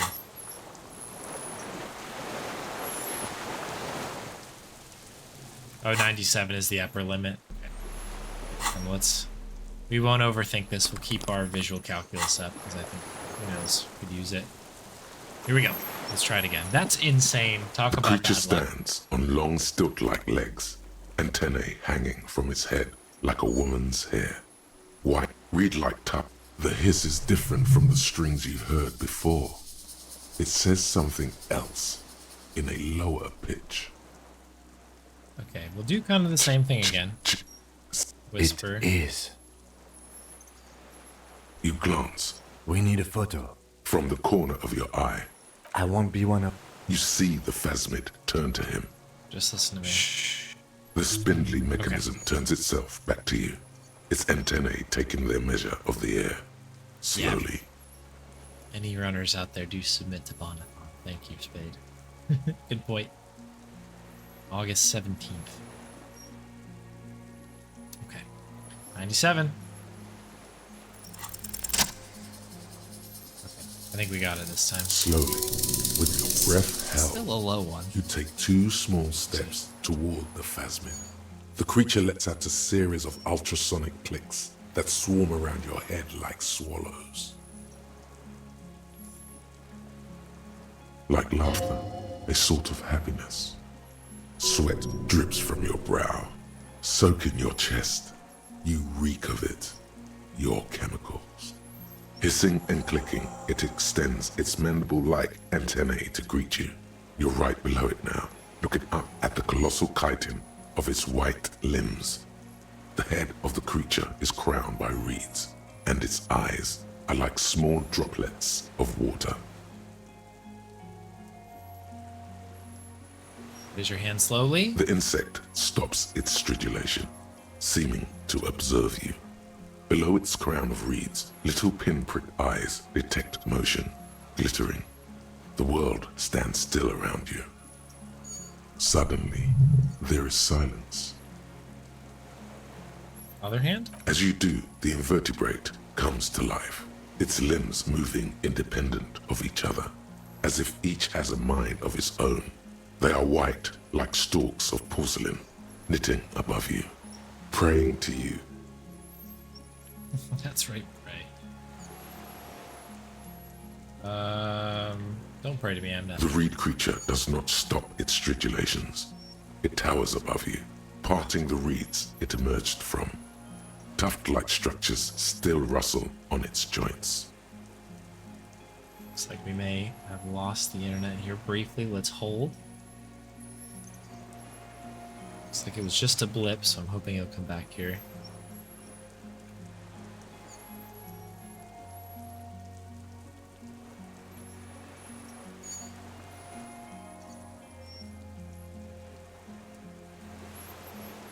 What a dramatic moment for us to lose internet.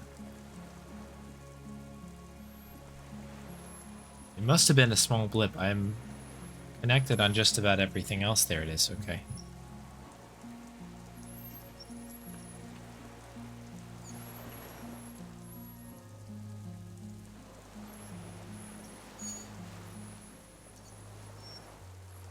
The bug is doing this, yes.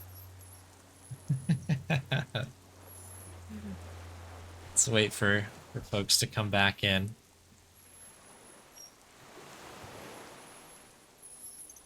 The phasmid is definitely behind it. This one was not Virgin, it was the Insolidian phasmid causing internet disruptions. We tried to catch it on camera.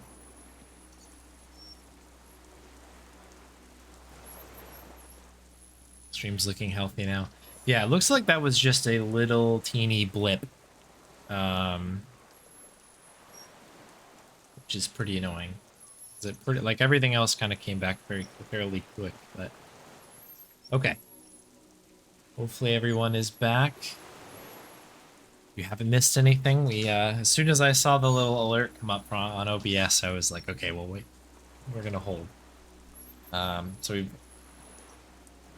just read through this. The reed creature does not stop in its stridulations. It towers above you, parting the reeds it emerged from. Tuft-like structures still rustle on its joints. Perhaps it is preparing to eat its god. I mean, we should take the picture, right? Hello, I'm Harry. No reply. A total ancient silence comes from its mouth, along with what appears to be some kind of foam. The stridulations of its limbs continue all around you. If this thing does eat me, it would be kind of funny, but look closely. You were right. Little bubbles form on the mouth parts of the creature, on its segmented lower lip. It looks to be foaming, slowly. The foam is white, then yellowish. The faintest smell like you've never felt before, like burnt roses. Kim, it's foaming. Careful. It may be poisonous. The lieutenant watches you The apprehensively. foam slowly turns a darker shade, like burnt caramel, as the insect moves its mouth parts, masticating. The little bubbles begin to burst, one by one, letting out that same smell, like summer burning. Apricot blossoms, white blossoms erupting, a sensation like cold hands on your face. Very high. Did not give up on the Phasmin. +2 shouts out. Let's do it. Come on. I exist. Oh, yes. I exist. I exist too. Tell me what it's like for you.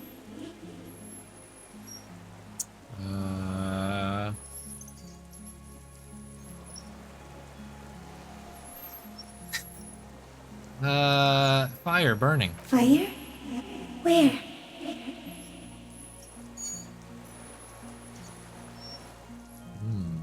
Inside. I do not have fire inside me. In me, there is not even blood, but lymph, like sap from a one palm. Now, I will tell you what it's like for me. For me, it is a series of half-lit images, a kind of darkness, being intruded upon, transient, dim, moist. No, Kim did not take the picture yet. I was like, don't take the picture yet, because we wanted to, I wanted to do whatever this is. Intruded upon by what? Shapes of plants and animals, and internal sensations. A swarm of sounds, tiny vibrations on the inside of my forearms. All speak of complexities totally beyond my understanding. I am at the end of a narrow funnel, weightless, so light, it only feels like something to be me. In truth, perhaps I'm nothing. I certainly do not have a soul, and if I did, it would never burn. What is happening to me right now? Fair. I'm glad to be me, an incredibly sensitive instrument. Few of us can begin to imagine the horror of you, Oh. with all of creation reflected in your forebrain. It must be like the highest of hells, a kaleidoscope of fire and writhing glass. Eternal damnation. Thanks for the, Even when you're nice words. sleeping, and when you wake, you carry it around on your neck, with eyes open that cannot help but swallow more behind the mirror. I feel great, mute empathy for you. It was disorienting at first, but I'm keeping it together now. That must be incredibly hard. The Arthropods are in silent and meaningless awe of you. Thank you. Know that we're watching. When you're tired, when the vision spins out of control, the insects will be looking on, rooting for you. Oh, that's very nice. And when you fall, we will come to raise you up. But from you, banner-like, blossom from you and carry you apart in a sky funeral, in honor of your passing. But not me, because I'm just a leaf eater. Okay. Confusing, but okay. In honor of your shit, Lieutenant Yfretur, which you kept together in the face of total unrelenting terror, day after day, second by second. Detective arriving on the scene.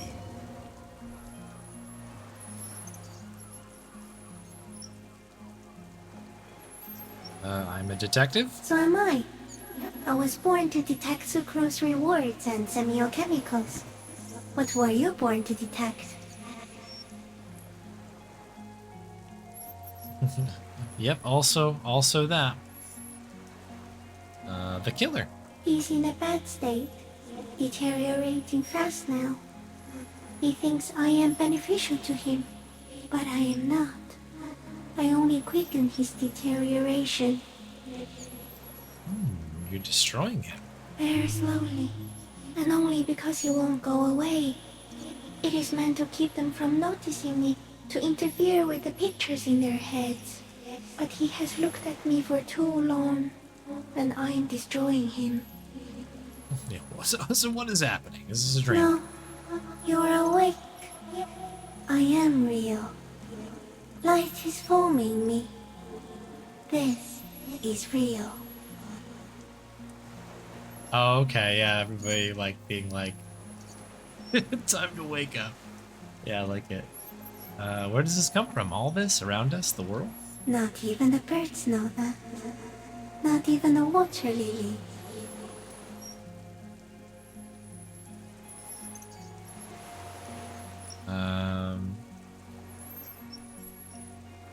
We need to know. I think we should eat it. If it's a leaf, you can put it in your mouth. Or read. Yum yum. Yum yum.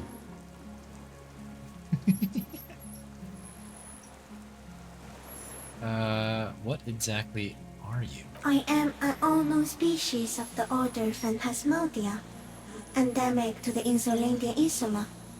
For the last 350 years, I have hidden in plain sight, masquerading as the reeds, molding, cloning myself, unfolding at night to play with trash bins and boys.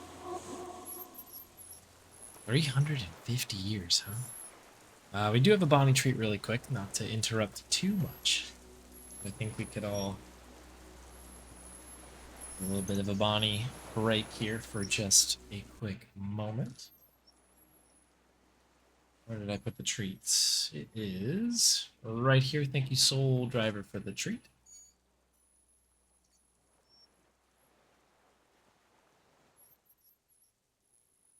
Nice quick treat break. She's hiding a little bit in the darkness there.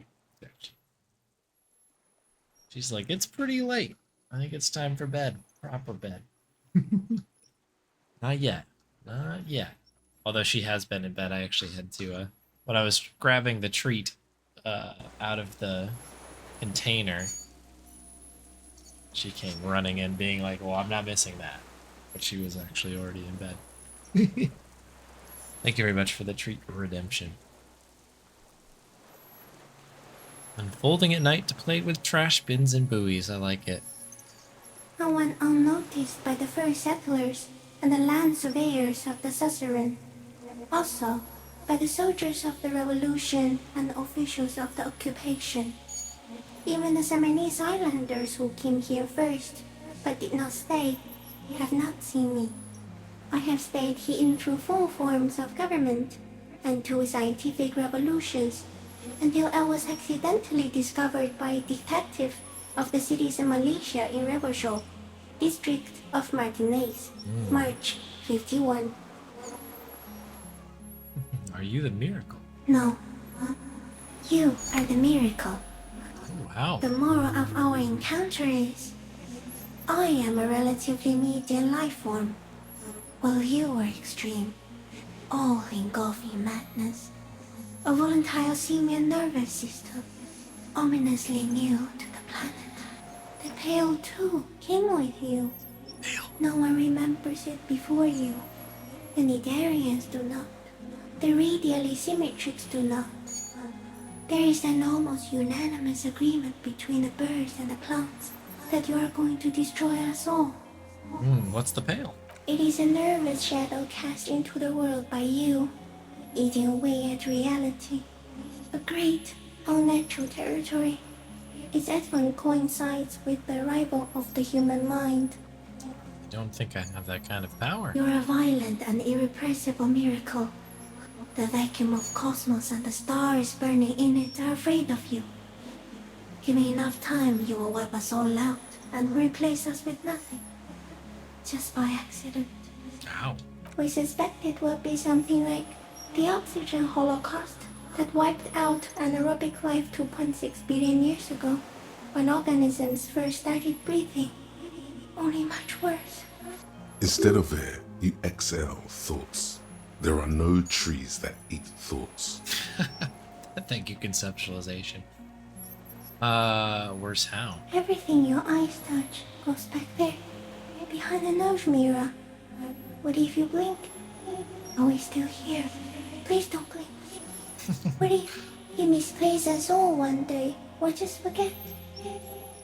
Interesting. Already forgotten the world once. I drank too much, but I want to blink and undo 12 billion years of matter expansion. I will be extra careful not to blink. Stick insect, don't worry. Please be. Or one day, one of you will close your eyes and sigh, and open them to see that none of this ever existed. Kim, am I having a violent epileptic seizure? It doesn't look like that, no. What does it look like? You're just staring at it.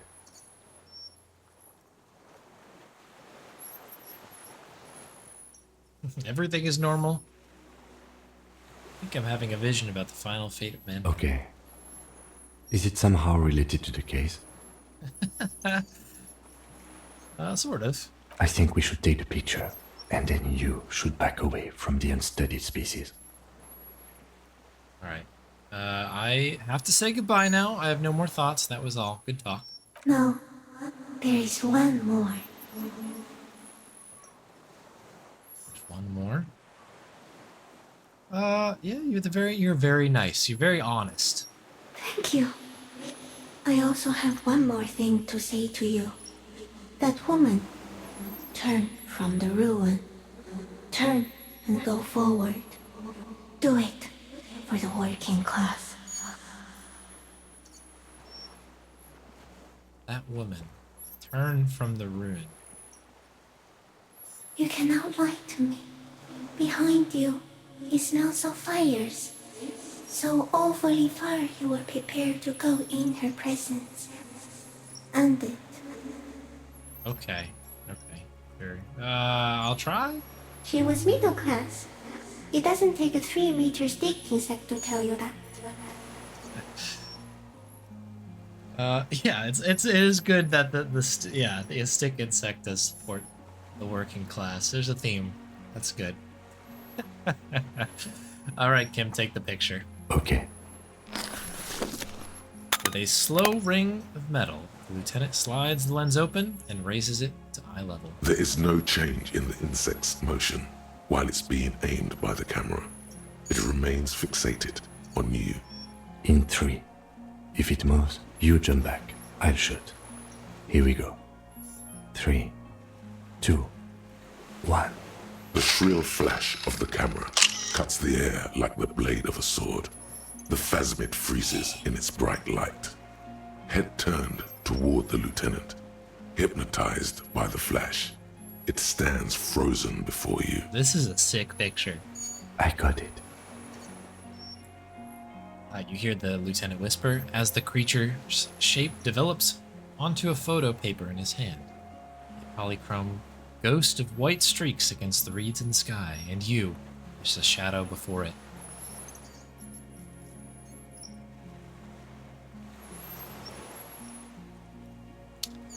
I want to...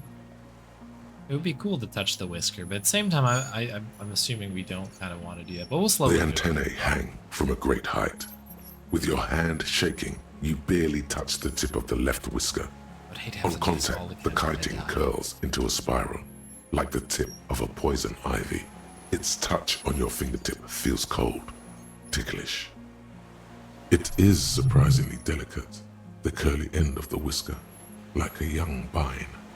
It's even a bit wet. Looks like someone's got hurt in a fight. This antennae is much smaller than the other one. Be careful, detective. It's moving. Look at your finger. You were right. It glistens with some kind of moisture. The creature in front of you stays frozen.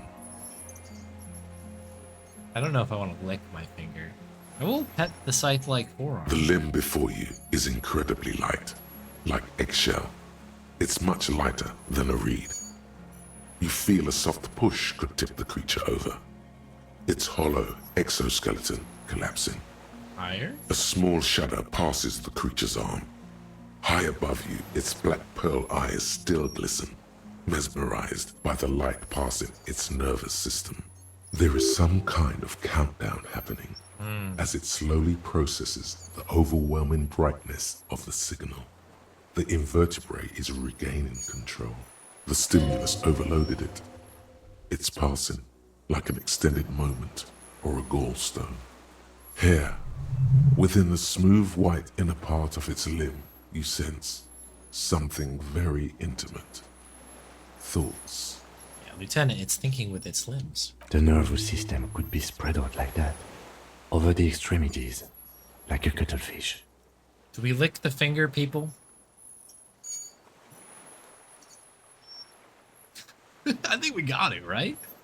Let's give it a lick. It tastes like sugar, very faint.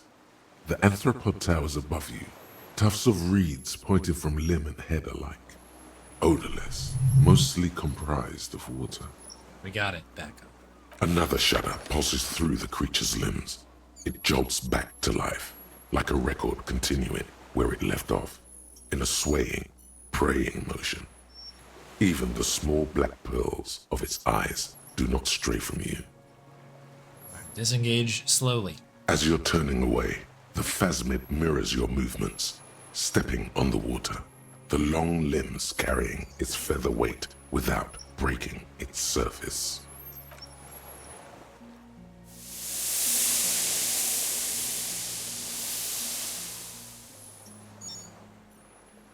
How sick is that? I can't believe I lost that And roll. just like that, it's gone, skating away across the sea's calm mirror like a skipping stone, leaving nothing but circles on the water. And something under it, in the place it stood, bobbing there, among the reeds, a collection of items.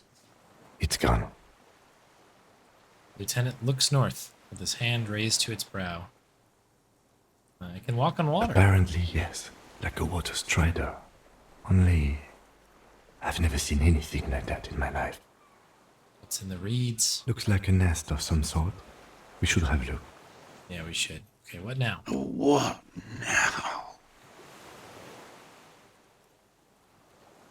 now? He's put his hand into the ash. It's dirty and In some kind of strange, semi-catatonic state. interesting. Our suspect is not looking so good. We need to check on him. A big in capital letters save. Perfect. We will do just that.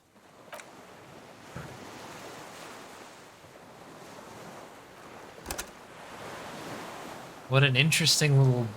I guess that's a bow on there. Let's check what's in here. What are these? A scope. And a helmet. Oh my. The helmet's probably pretty cool. T500 helmet. Head as battering ram. Cool. Items. This must be the scope.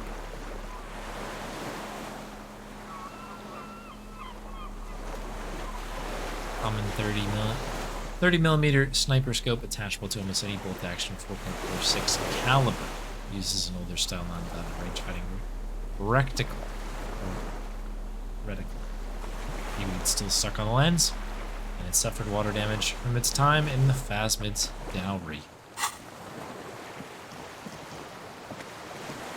Alright, let's have a talk What is here. it? What do you want from me? I can't go. Something is very wrong with him now. Sir, how could you not see the Phasmid? See. He stares at the reeds and falls silent. Mr. Dross? The man does not respond. He keeps staring, black eyes glazed over and bulging from their sockets, his gap-toothed mouth shaking with fear and longing. Snap your fingers, touch shoulder gently. The plastic cape feels coarse. A light shiver passes the man. Other than that, no reaction. He feels small and frail. He's going into some kind of psychomotor immobility. The good news is, this solves our transportation problem, doesn't it, Mr. Dross? The trembling mouth appears to sigh. Between this and the broken tire he's used for a boat, I think it's safe to leave him here, while we go and get help. It will need to be medical first, I'm afraid. What happened to this man? Old age and shock. I think it's the Phasmid. Yes, the arrest and the appearance of the Phasmid, the combined stress. But you think it's something more than that, don't you? Always, of course it is. There's much more. Remember what it said when it spoke? Quite a few things about that health check you did on him make sense now.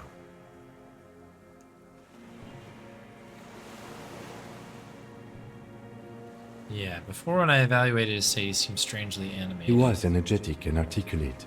After all these years alone, with little hygiene or medication, I would expect worse. Perhaps this animation is induced by something in the Phasmid. It does not seem to be animated now it's left. Honestly, I'm ready to believe anything at this point. Maybe it is psychoactive. I mean, why not? It's 3 meters tall. He takes off his glasses and cleans them. When he puts them back on, he's still staring at the sea. I couldn't see it, Kim. It was just reeds for him. That could be part of the shock. But you're right, something is off here. Mr. Dross, He touches the man's shoulder. No response. Maybe this is how the Phasmid has stayed hidden all these years. then how did we see it? Oh, you mean, whatever does this, does it over time?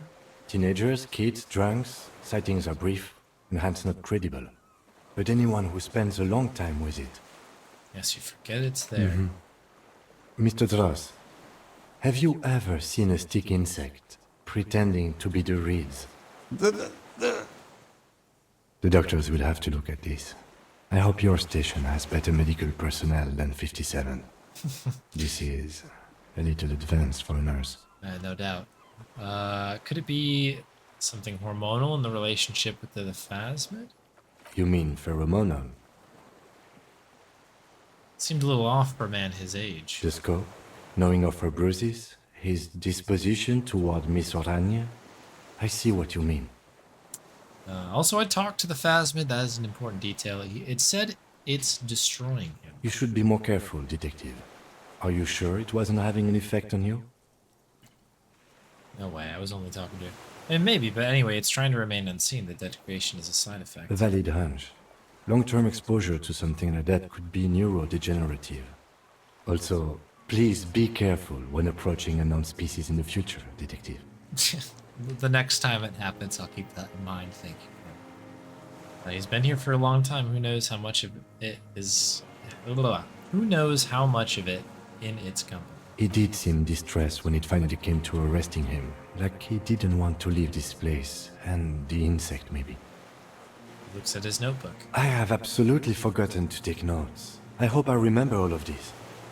This will be one hell of a report. Thank God we have the photo. We found some things in the Phasmid's nest, Mr. Dross. He stares into the reeds. Your words don't stir anything in him. Perhaps you should. Helmet. Nothing. Just dull staring. Not even rage left, wherever he is. If Kuno kicked it into the sea, as he said he did, the ebb would put it back here. This makes sense. Mr. Dross could have picked it up. Or the Phasmid even. If it did, this is incredible. Show him the detached scope. I lost. You lost it, Mr. Drones? He turns his eyes to the reeds again, as he's done so many times. Beige and white stripes. He lost the scope. Then it somehow made its way over there. With the help of a magpie phasmid. Lieutenant observes the lens sparkle in your This hand. sight is a T9, Mr. Dross. Was it attached to the rifle when you made the shot? Silence. Not even a sigh. You've gotten all you will out of this poor being. We'll let you rest now, Mr. The plastic Dross. cape flaps around his face in a gust of wind. His back is slouched and his mouth open. The blacks of his eyes are receding. His pupils are returning to normal. The strength has all gone out of him. Just frail old bones in a sack of tracksuit trousers and a windbreaker. We should think about getting back to the mainland. To get help. He'll be safe here. If we don't take too long. I was gonna say, like, I have a feeling that he is not gonna be okay, right? So what is our quest here? Use the boat to return to the mainland. Alright. Can we do anything else with you? Can we talk at all? The old man Right. Be cool. Keep it cool.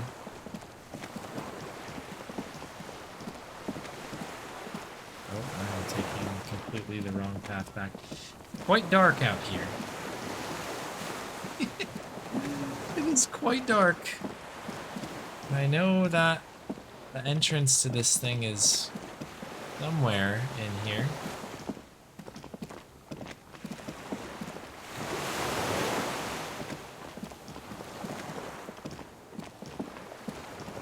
This might be it here.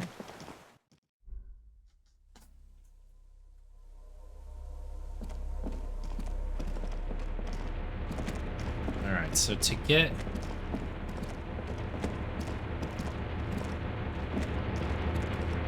Yeah, the only task that we have right here is called the return, and it just says use the boat to return to the mainland. And the kind of note we got from him was just that, like, we gotta get a medical attention. So, and this guy's not gonna go anywhere, it seems like, because of his current state. So we're gonna double back, I guess, and go from there. So we're heading to the boat, which we hope is still here. The It skiff is swaying on the waves by the dock. Let's return to Let's. the mainland. We are done here. Sad FM, The run it skiff back. rocks gently under your weight as you get in. The ride back is uneventful and quiet, Okay. No speed freaks FM. but for the sound of conversation on the water, there is someone inland waiting for you. Two men and a woman stand on the concrete square of a nameless village, looking at a small yellow boat as it draws closer. The sea is calm. You reach the jetty and climb out of the skiff.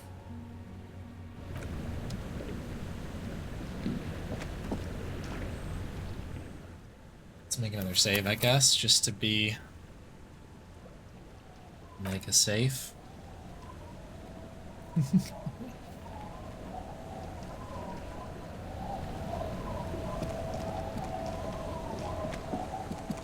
It is really, really late, isn't it? Look what the tide brought him.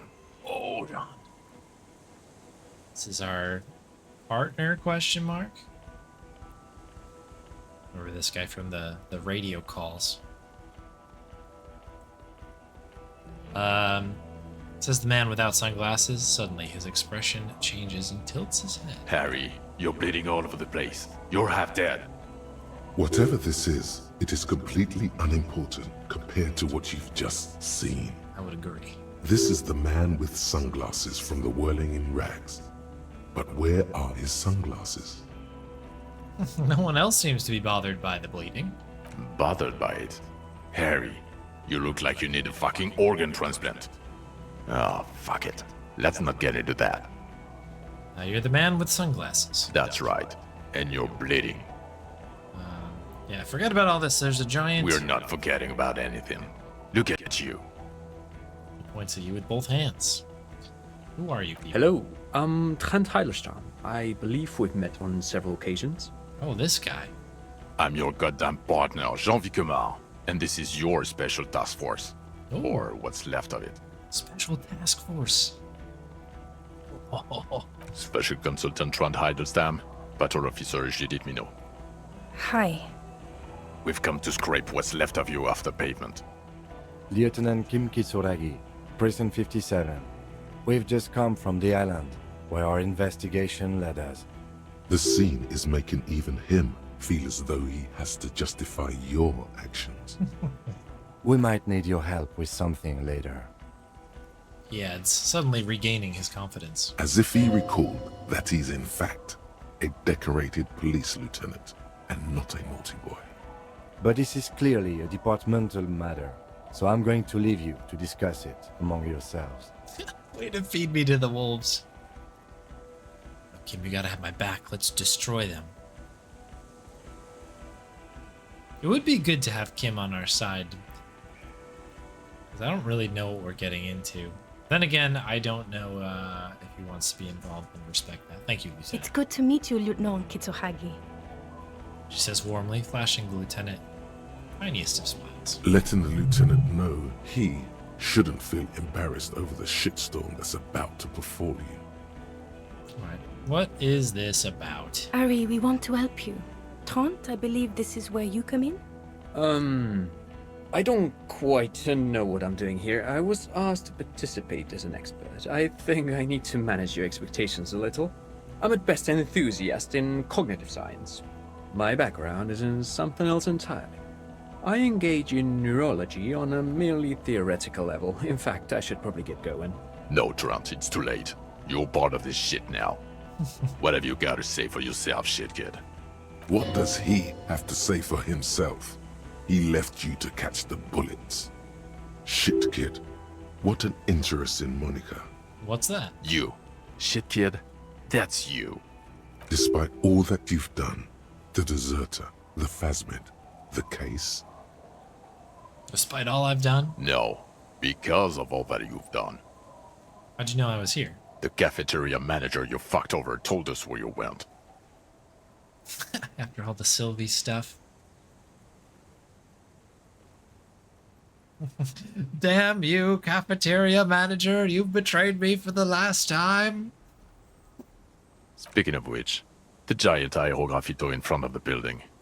The one that's burning. Did you do that?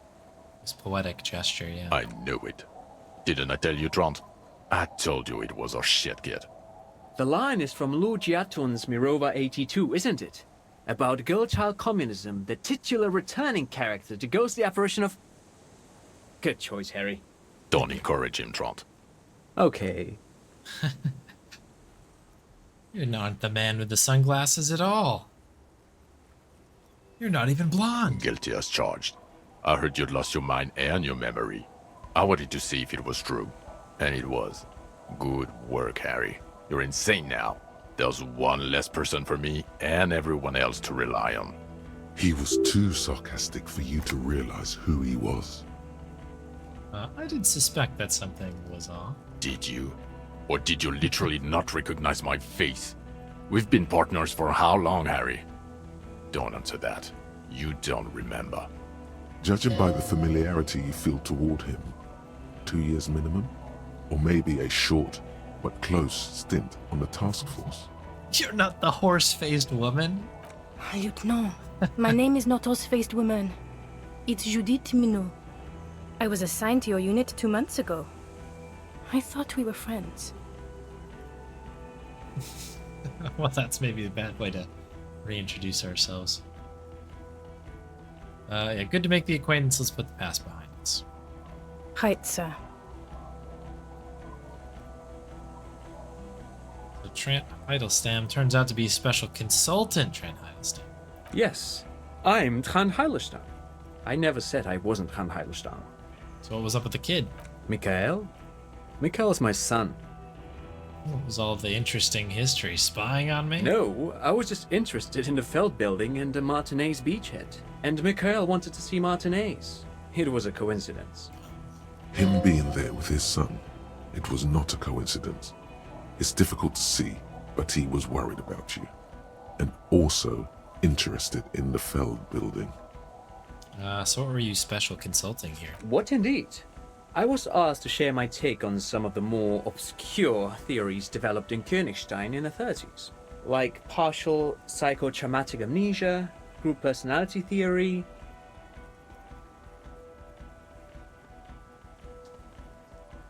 He's here to see if you're insane. He is smart. Let's move on. Duped again. Duped? Hey, here's a brilliant idea.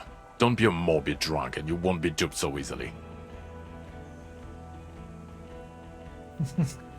Gardener, scab leader. This, turn to lieutenant. Tell me at least you are who you say you were. Yes, I'm still Kimki Solagi, still a lieutenant from Precinct 57. Okay, good. Still caught up in this crossfire, too. You mentioned a task force. Yeah, Major Crimes Unit, under Lieutenant Dubois and Vicomar. Ring any bells? Yeah, refresh my memory. Who else is in this? Refresh your memory? It's a goddamn Major Crimes Unit. There's you, me, Jude, Tron fucking Heidelstown, and Guillaume Baby. He stares at you. I'm technically just a civilian advisor. Oh, fuck you. You're part of this shit show. Who's this guy? Oh, that's an interesting story, actually. Guillaume Bevy is a police reporter who joined our team. He was really good. Then he left because he lost faith in your ability to lead the unit. Other people have left too. Good, smart people. People we won't get back. Only me and this really patient patrol officer are still here. And Tron because I'm forcing him to stay. Is this Guillaume Bevy blonde and partial to sunglasses? Not like you were? See? There. He's getting it. I was impersonating him. Look at me, I'm G. Bevy. It was going to be funny, but then you really did have brain damage. So not so much anymore. He sincerely thought it was going to be amusing for both of you. Okay, so what does the unit do? Do? It's a major crimes unit. We clear the desk of cases so Precinct 41 doesn't look like the worst station in town. We are shit tier now, Harry. Because of you. The 41st isn't... He trails off, wishing to not wishing to finish the sentence. So where have you been all this time? There is a mercenary tribunal. God damn it, Harry. He shifts his weight, crosses his arms, and looks you in the eye. You told us to fuck off. You said we're cramping your style. Your detective god. Fuck everything. All we burn. Detect or die. And all will burn. But make no mistake about it.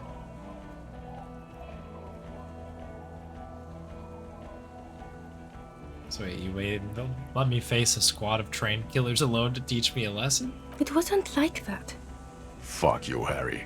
We didn't know there was gonna be a tribunal, did we? Let it be clear, everything will burn. Here we go. Alcoholic delirium.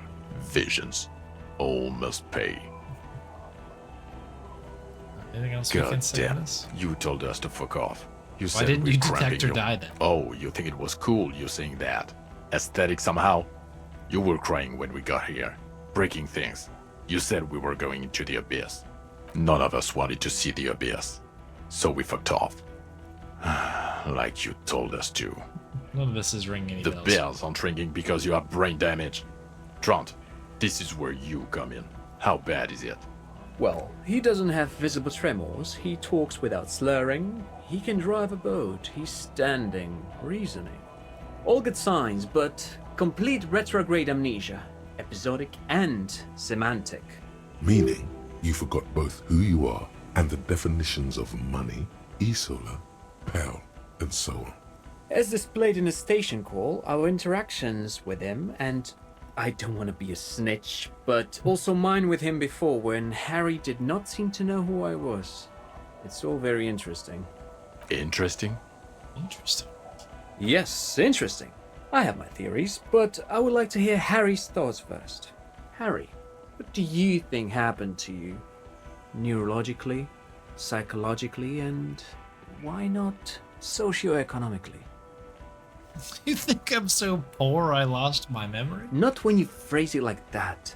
But I don't think critical theory. I know everyone thinks this is far-fetched pink academia, but still, I don't think it should be off the table here. What? He lost his memory because of capitalism? No, not like that. I'm not talking Vrede for school here. But Harry, I asked you, what do you think happened?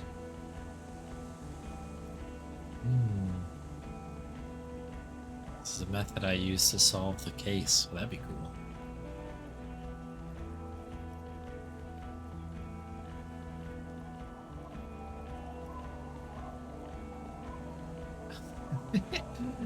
Yeah, something sad happened to me. Psychotraumatic amnesia, Trant? I can go for that. Shit kid is a broken man. Always has been. Who isn't? I know I am. But you know what?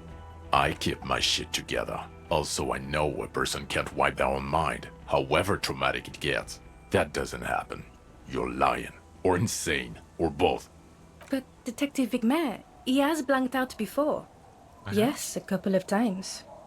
After some of the more serious benders. One was after the two drunks case, the other when we looked into that mural. So you don't remember not remembering. Beautiful. The two cases in your ledger, the unsolvable case and the Next World mural, those were recent. Those cases were hard on you. Interesting. So at first he dipped his toes into it, prepared. That's where he would have gotten the idea, yes. Practice. And then he used alcohol to get there, so to speak.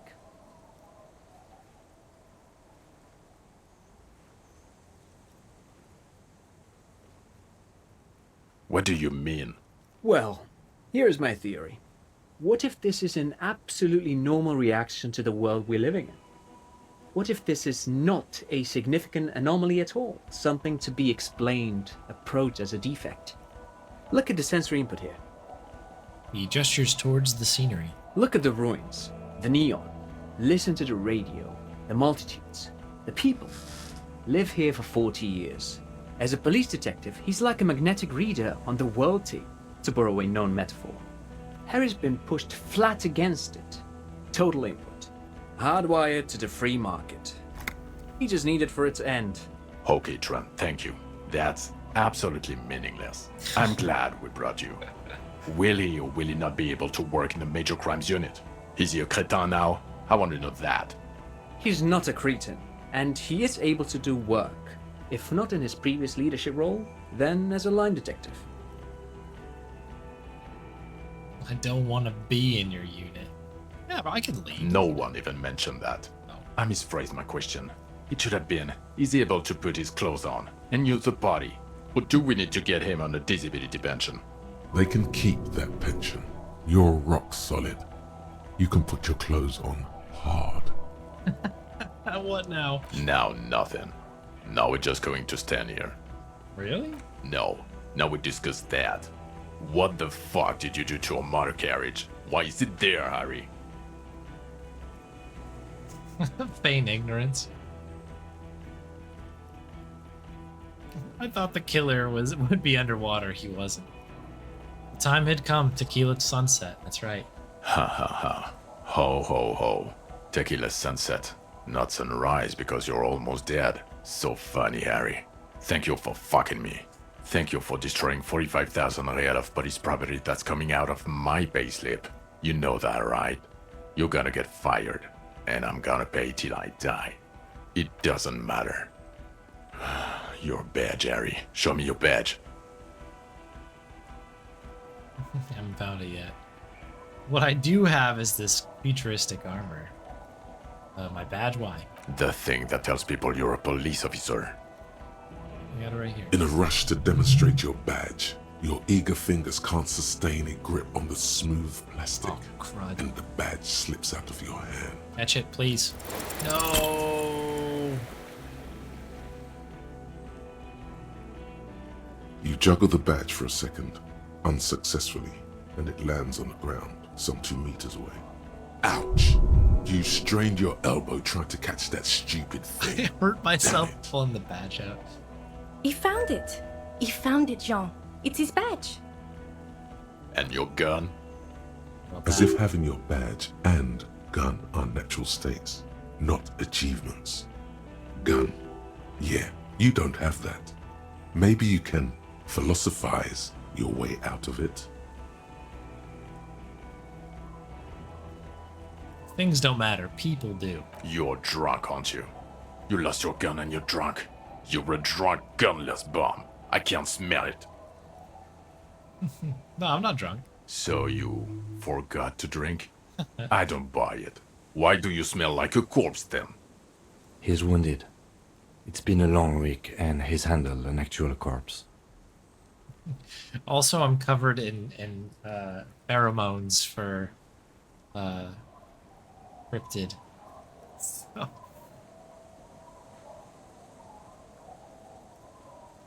No idea what you're smelling. I washed death off me.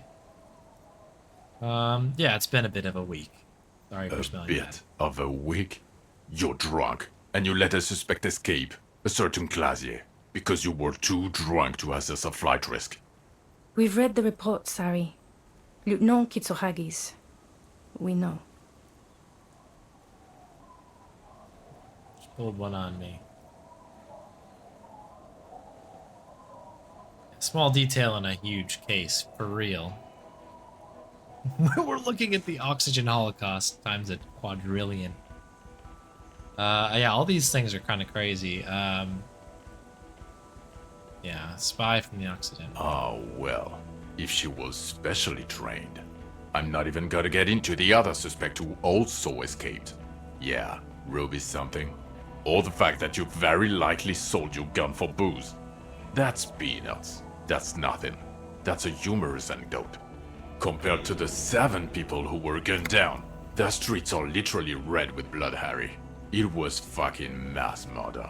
He did everything he could. Thank you. We did everything we could. The company hired unvetted mercenaries. Lieutenant Dubois got between them and the locals. He did so at considerable risk to his person. Remember, he was shot. We stopped an execution, not a negotiation. The loss of life was minimal compared to what it could have been. So solve the case. It's solved. All of it. Where the hell were you? I like that we can keep being like, we saw this insane thing here. But yeah, what he said. Thank you for the input, Lieutenant Kitsuragi. I didn't mean to suggest you didn't handle the situation. He brushes a stray strand of hair out of his eye and coughs. You've spent the week with him on this case. What is your take? On the case? On Lieutenant Geoffrey Dubois. Well, the drinking, the gun losing, also losing the badge. That's all true. Although he has not been drinking on the job this week. See? 1 week. Then there's the superstardom. He likes to, from time to time, allude to being a superstar law official. Yeah. At first I thought it was a joke, but now I'm not so sure. He says disco about 20 times a day. That's so me. It's worrying, especially considering his political views. Detective Dubois is, as you may know, a Mazovian socio-economist.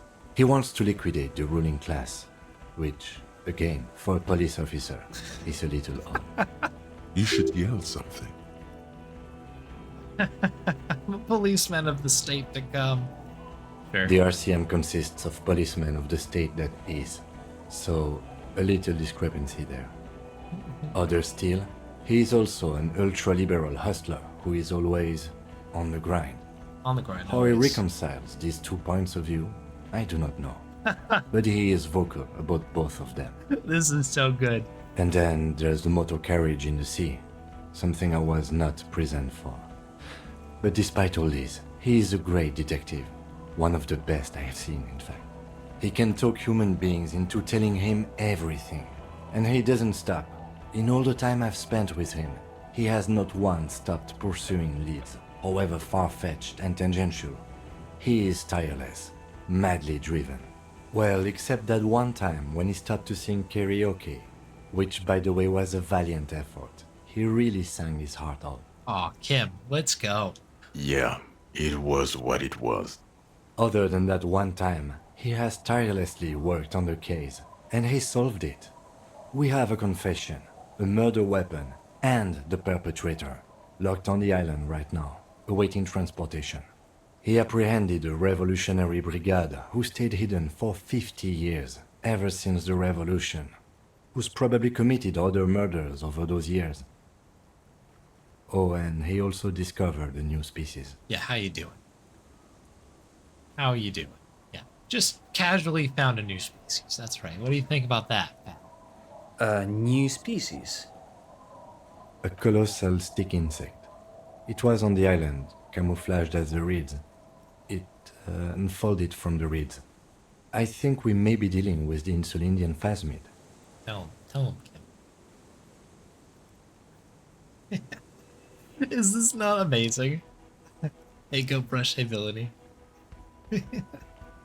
He takes out the photo of the phasmid and shows it to the officers across the yard. Hold on to The that. wind blows, flapping the glossy rectangle in his hand. You hear gasps beneath the howling of the wind.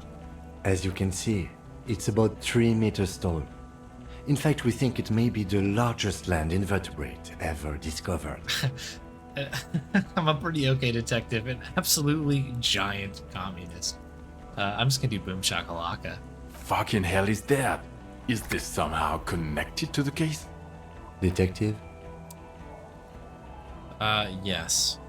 Boom, boom, boom. Believe the pheromone it emits may be responsible for the killer's mental degradation. The old man was not aware of the phasmid's presence. Exhibiting a strange, atypical dementia, he fell into a stupor after its appearance. He became near catatonic. So it is connected. Boom, boom, boom.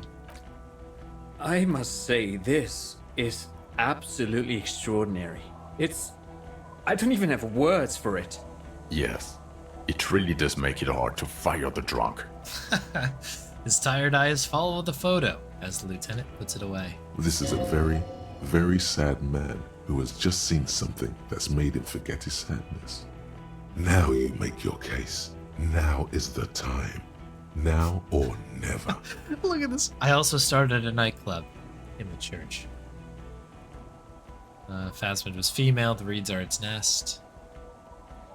Killer, we have a strong motive for him. Boy. Previous head of this was assassinated by our killer. Dead man on the boardwalk. Missing person we found. Looked into the... Look at all the stuff that we did. We also confiscated drugs from Kuno's dad. I guess, do we just start from the top, I guess? Started What off was about that? nightclub. It sounded like you set up a nightclub in the church. Did some kids a solid, turns their life around. And also we also discovered unexplored phenomenon in there. That's great. Anthroponaut is a great new career for you. After police officer. I don't care. Go live in the Pale. 4 kids were living in a tent on the ice. They were going to drown when it melted. It's not optimal, but the building was abandoned, so he put them in there. It's okay. It's not that okay. Get off this subject now. The reeds are its nest. Female? What makes you think so? You had to see it. It had the subdued colors of a female. And the nesting behavior too, I think. Incredible. Were there eggs in the nest? Not as far as I could see. There were other things there, though. Gathered items in its nest. Actually, you know, this would indicate it was a male. This is far from anything in my field, but I think such nests are called bowers. They are for attracting mates. Of course, as I said, I'm only guessing. I didn't see it. It must be robust if it can move a whole helmet with its limbs. Yeah, we got As this. in cloning itself? What makes you think so? It told me. Then it wouldn't matter if it's male or female. The Bauer would just be rudimentary behavior from before the parthenogenetic mutation. That makes sense. Yes. Very interesting. Such... Like cephalopods? Phasmids, I think, only have nerves in their heads and abdomens, though. There is a correlation between invertebrate size and intelligence. Was it... No, I wouldn't say it was. Seemed to have some character to it. At that size, this creature would have a lot of surface area to put neurons into. It's basic geometry. Had mandibles that looked like hair. It was completely white on the inside. Yes, but also reed colored, beige and brown, a little green on the outside. After unfolding from a single stalk, it still retained parts that looked like reed tufts on its limbs. Incredible. The PR value of this is exceptional. Carp discovers new species. Maybe even discovers the Insulindian phasmid. No, that's too much. This would really help with some of the problems we've been having. Absolutely, this is great. This does not say vigilante murderers to me at all. This says science, news, human interest. You know, it's a really good thing you have that photo. Good thing. Without it, He shakes his head. You're doing good here. Perhaps only for a moment, but still.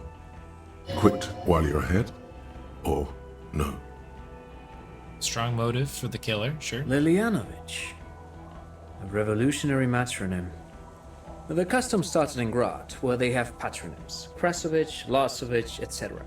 The revolutionaries saw this as a chauvinist atavism, so they used matronyms, derived from the mother's name instead. This man's mother was Lilian. His Lilian's son, Lilianovich. The custom was overturned after the revolution failed, but not before it made it to Revachol. Just realized what time it is. It's very late. My So, goodness. it is what a soldier of the ICM would be called. thank you, Trant. Thank you for that piece of cultural theory. You said you have a motive? Of course, excuse me, I just thought it was noteworthy. He wasn't quite sure about the straggler before he heard this detail. It must have convinced him.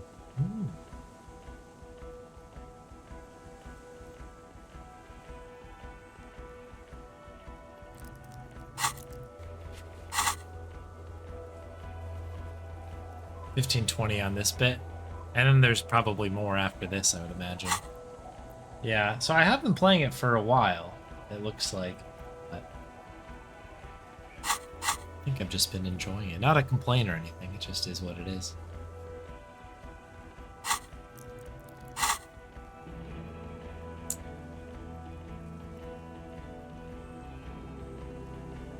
Yeah.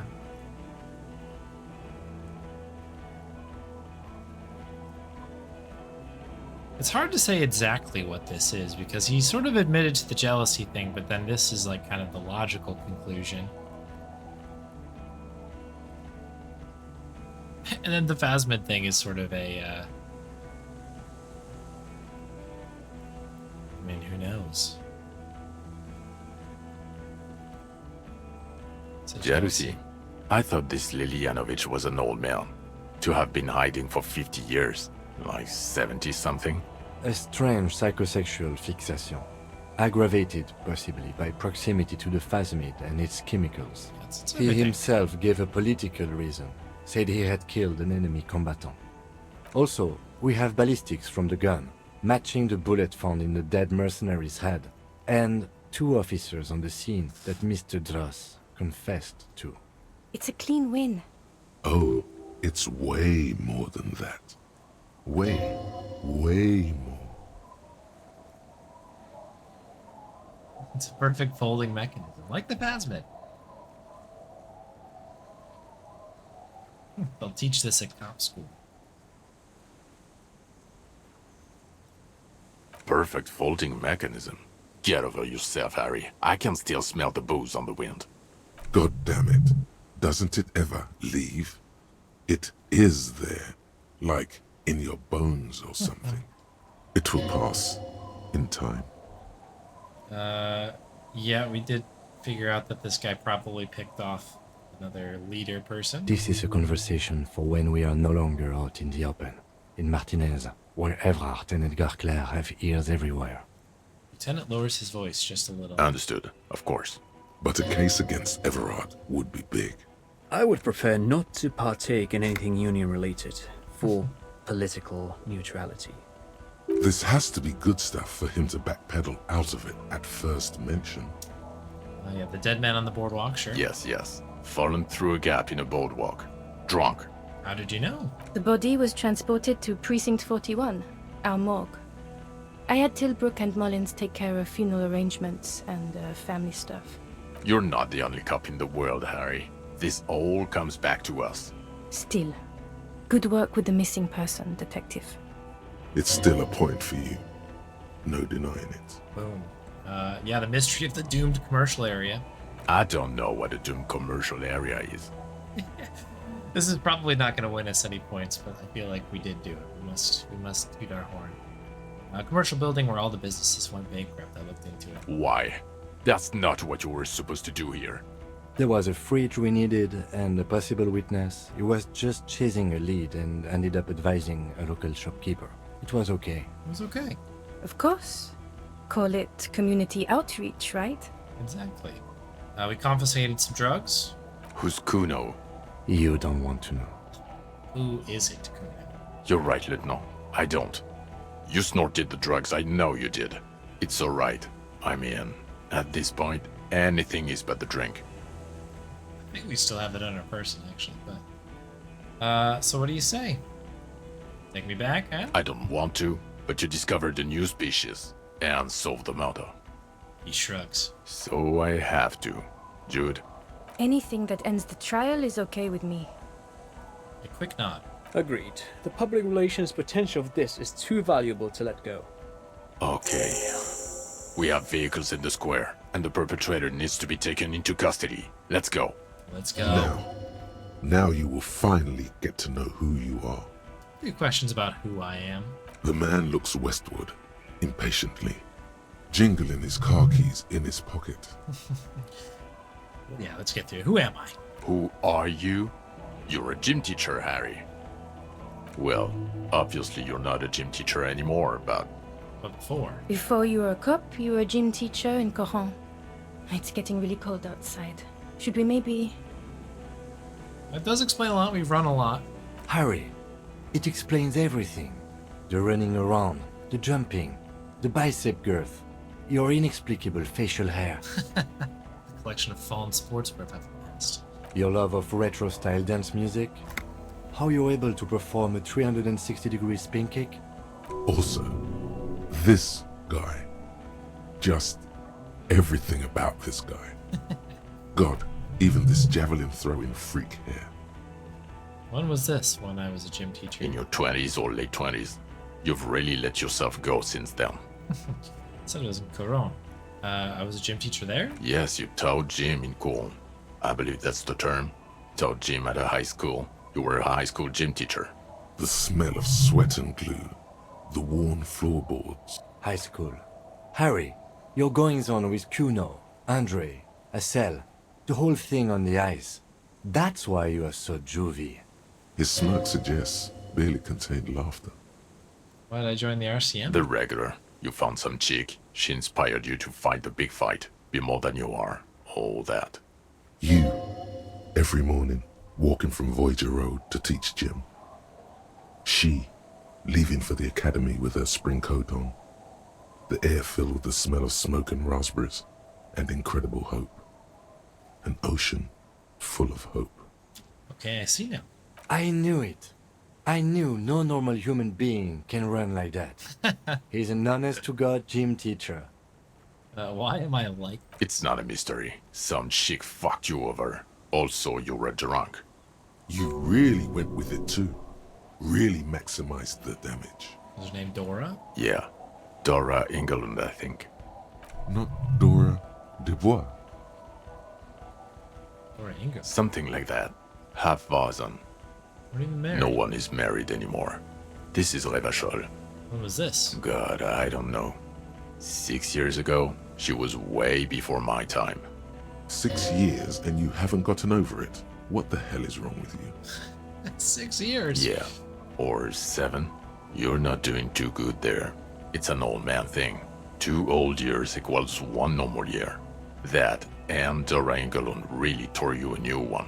A big one. Who is she? Incredibly bangable. What? She was extremely fuckable, Harry. Gorgeous. A gorgeous bourgeois woman. Wayfish. Like a Welkin, basically. Snow Welkin. Blonde Welkin. Heartbreak Welkin. Pain Welkin. I've only seen a picture, but it's obvious you formed a real spiritual connection with how pretty she was. One you never recuperated from. Look, the sun is going down. It's time to go home. I think she taught in the Académie des Arts, east of the river. Way east. Hard to say which came first, the middle-class chick or the drink. Egg and the chicken kind of thing. My point is, you need to see a psychiatrist about this shit. Not a psychologist. Several degrees harder. Is there something harder than a psychiatrist? A forensic psychiatrist? Go talk to that. The sun is going down at 1:50 a.m. Yeah. You know, interesting. I wish I would have picked that one. I didn't. Yeah, because I definitely have that feminist agenda one. In other words, he's heard enough about this. It's not a You really went with it. Yeah. Not Dora. No one is Yeah, married try anymore. God. 6 years and you... Yeah. Or 7. He is very passionate about this. Okay, you're right. She was a... Snot, heartbreak, It's pain. pretty funny. I've only seen a picture. Look, I think she taught in the Acad... My point is, In So other it's just like words, you he's get an heard extra enough line about this. from Kim Bing. He's very passionate.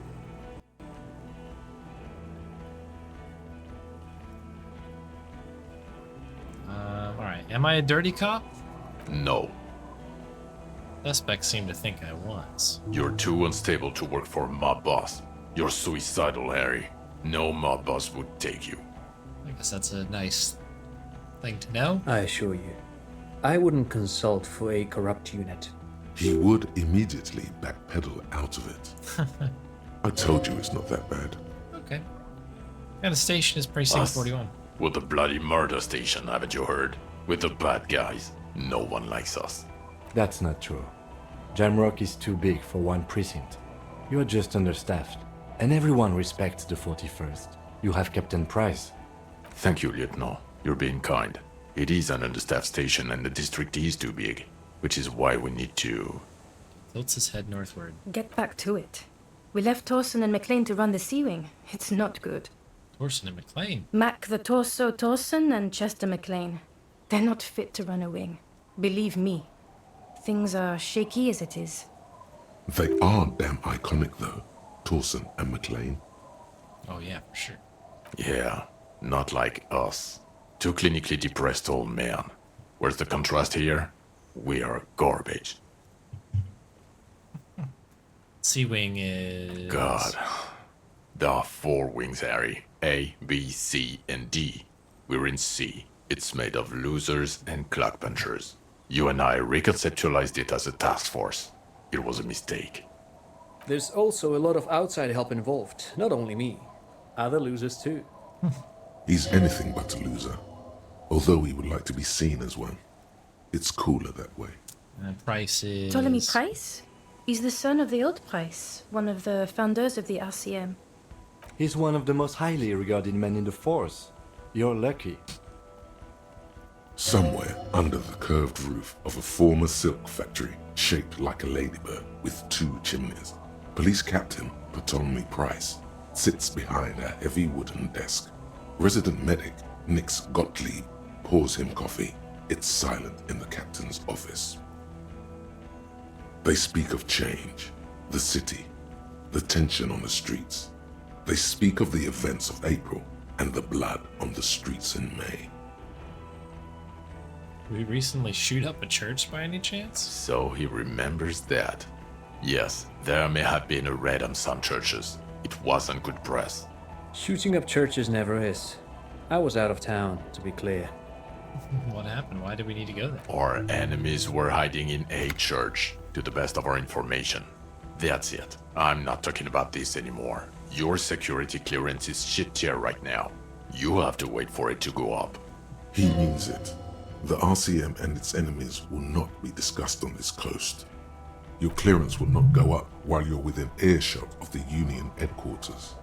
So I work in the bloody murder station, huh? Okay, it's not the bloody murder station. It's an old converted silk mill with green desk lamps and a coffee corner. A lot of good people work there, hard, every day. Jamrock is the largest ghetto in Rivershoal. Faubourg, technically, but it's divided into 11 districts. Jamrock only has us. The press will blow over. Jamrock is lucky to have you, and it's often considered to be the greatest of the districts. You're lucky to have it. Thank you again, Lieutenant. The Phasma. We need to tell Lena about this ASAP for sure. Who is Lena? Cryptozoologist that lives in Jamrock, Tabernacle Road. She told me about this Phasma. Tabernacle? It's on the way over. Near where you live on Perdition. She looks at the command. Fine, if we're gonna drop you off anyway. She and her husband were conducting the search for the Phasmid. It's their discovery, in part. They should know as soon as possible.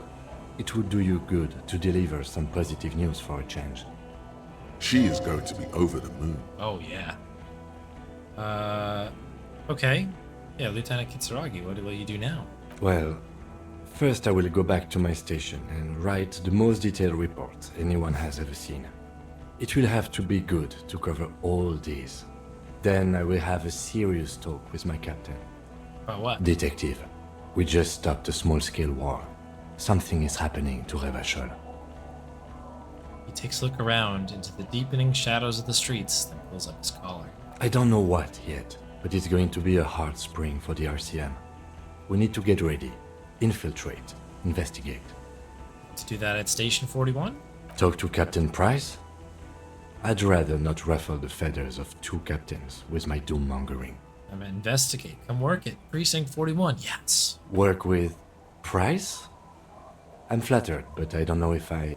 Would fit in, and crazy enough, can take the stress. He doesn't know how to finish the sentence. This is such a good pairing. Kim is a good pairing. Yeah. Good morning, Mike. This truly came as a surprise to him. Not a bad one, but he's at a loss. Flattered? You're Lieutenant Kitsuragi. We would be flattered if you even considered. I would have to tie things up in GRIH first. But, I mean, whatever is coming, Jamrock will be more central to it than the harbor. The lieutenant turns very serious all of a sudden. And we also have a huge caseload, Lieutenant. Piles that we need to get back to. Mountains, even. I do like the sound of that. He returns her smile. He's really considering it. All right, I guess we're ready. Good. Fuck it, let's go. Tron brought his motor carriage. It's a 20-minute drive to Jamrock. Under the night sky, the great district sleeps. A chessboard of old wooden houses in the snow. 80,000 living souls inside. Fire traps as far as the eye can see. From Main Street to Precinct 41 atop the motorway. To Boogie Street glowing on the horizon. You close your eyes and hear the dogs bark. A lone woman sits by a factory window, dreaming of meteorite strikes. On Rue de Saint-Jérôme, a square bullet slides into a square-shaped chamber. In Old South, a man without eyelids smiles. Spring has come. It's time. Torsen? Yes. McLean? Yes. Heidelstein? No. Vicmere? Yes. Dubois? Of course. Of course. Really? Nick Gottlieb looks up from the list. I hear he's unstable. You say that like it's a bad thing. Captain Potomny Price gestures with a ballpoint pen. It's dim in his office, and the curtains are drawn. Harry's our man. He'll pull through. When he does, he'll side with the people. Understood. Gottlieb returns to the list. Minnow? Of course. Wonderful. Then can we please just go back to Jamrock now?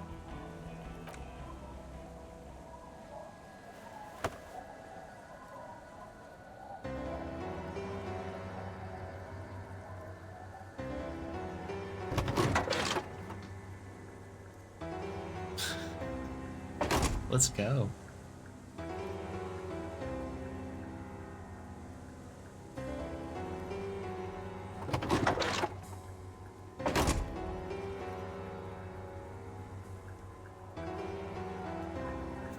Oh yeah, that's right. We still have been shot.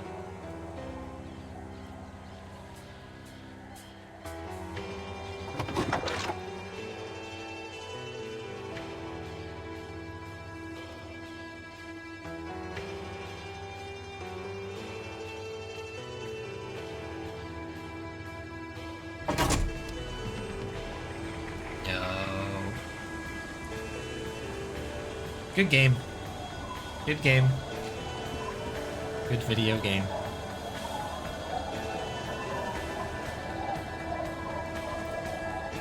Holy moly.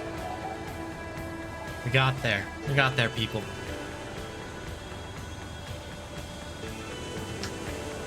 Jeez, thank you for the GGs. If you've been around since the did the playthrough, thanks for watching. Shouts out to you YouTube folks. What a cool game. I don't know what to say. This one's gonna be one that I'm gonna like sleep on and think about quite a bit. I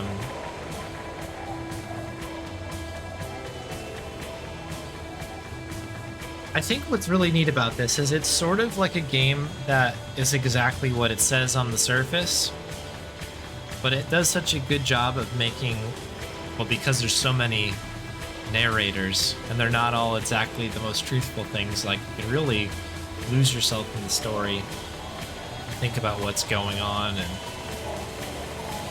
I don't know, the tie-in with the Phasmid is insane. That's such a like insane, like kind of, it really is like the definition of a side quest, and all these little things are gonna end up being connected. Very cool.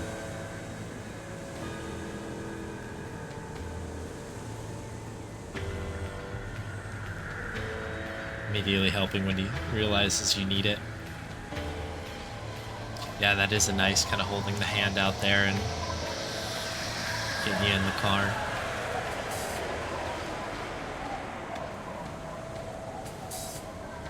Crazy. I will say this, and we talked about this on the last stream of this last session of this. I think it's insane that you can just straight up miss like the dream sequence, like by not taking a nap on the island, and you just completely miss that. Like, that to me is insane. That you can just miss that. That's wild to me. I don't know. It's got. I just love the way that this game is arranged. Like, we missed a ton, I know, but like, I think there's some sort of like, if you want to compare it to something like Conquest of the Longbow or something, there's like what I really like about this game is you can kind of fail at everything and still get through it. You just have a very different experience. And I can understand why you wouldn't want to like save scum this necessarily. Like, we did a couple times, to be fair, but like not like we did take you know, the licks when we got them. Yeah, I don't know, very cool. It's just kind of like just a very cool game. I think it's I don't know, I never played anything quite like it.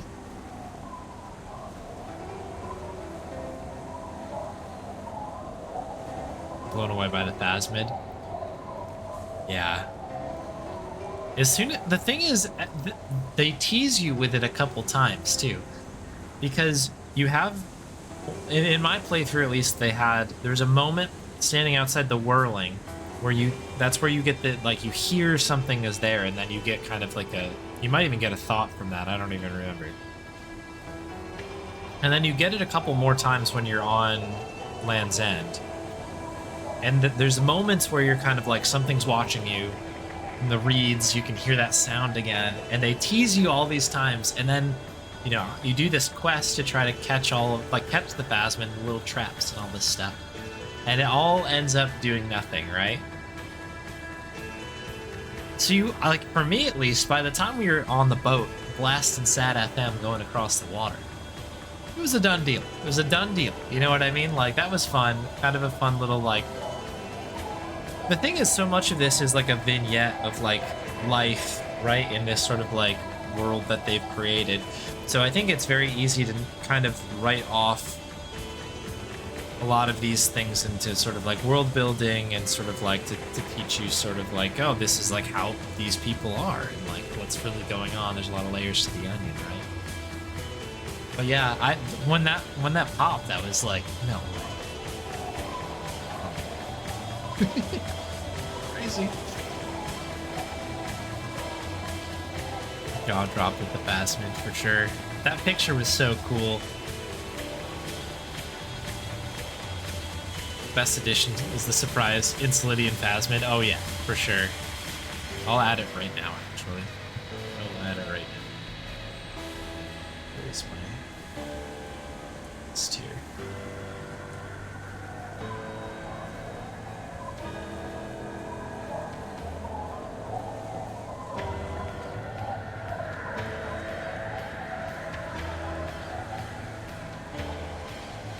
Truly a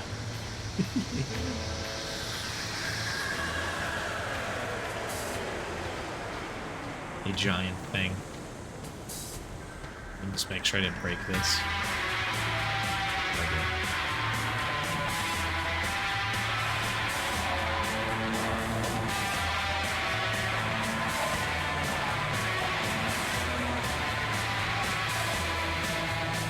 Oh, I should add the tie as well. I do have the Kaniva in here already.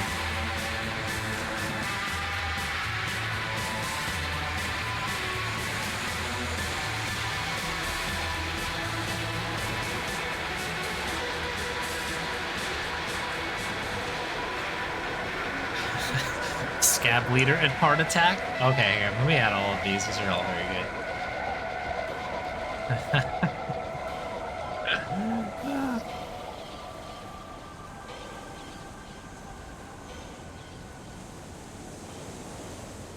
Horrific necktie, for sure.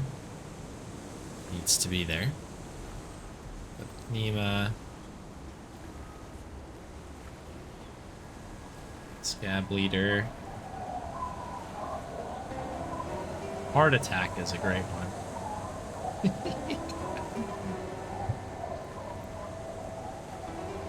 Without the pheromones, you're not able to approach it or get near the photo. Oh, interesting. Yeah, we laid it on thick, which again was like a funny answer that I took that paid off dividends in the end, which is great. Anyone else feel like cheating after beating this? Like, I'm very interested in knowing what else. Like the one thing that I really wish, and I might even go back to kind of like just on the side and like save scum one particular check, and it's the Lena one. I felt so bad when I failed the Lena thing, where she's sort of like, and I'm very glad that there's like kind of a happy ending to that at the end of this, but like losing that check is brutal, where like you realize that like she kind of gives up faith in that it's real, and she like doesn't have the heart to tell him that she like feels like she made it up or whatever. That was like so tough. Dude, that one I might go back and just like have a look at what happens otherwise. What's next on the plate? I have a few ideas. I have not made a decision yet, so it'll have to be I'll have to make a decision by Tuesday, I guess. But Tuesday we'll maybe kick something new off. Let's also not forget, in about a week and a half's time, Crimson Diamond comes out. I may play that on stream. Very excited about that.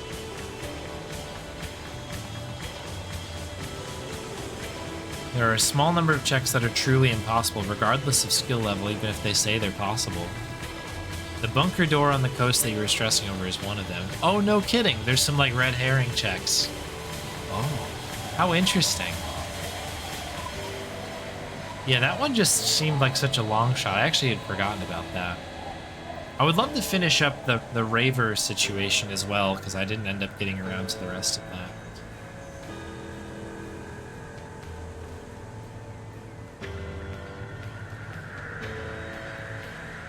routing the optimal playthrough, but never stick it out. And there's so many layers, right? Fascinating. Yeah, it's such a good game.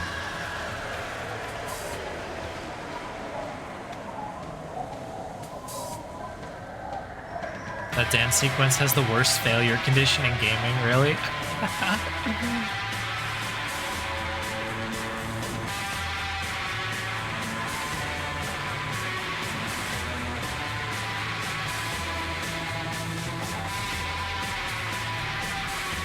Yeah.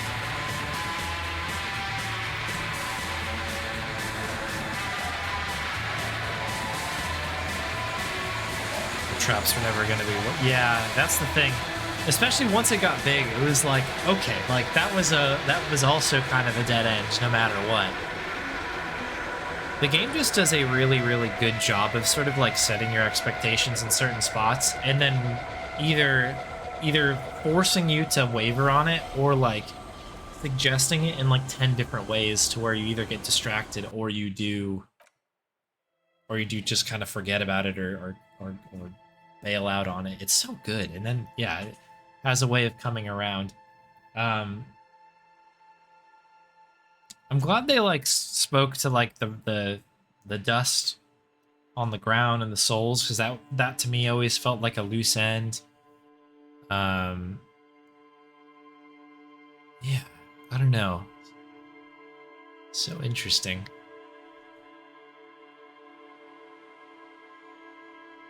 Dodging the last shot right will always fail, but it has to.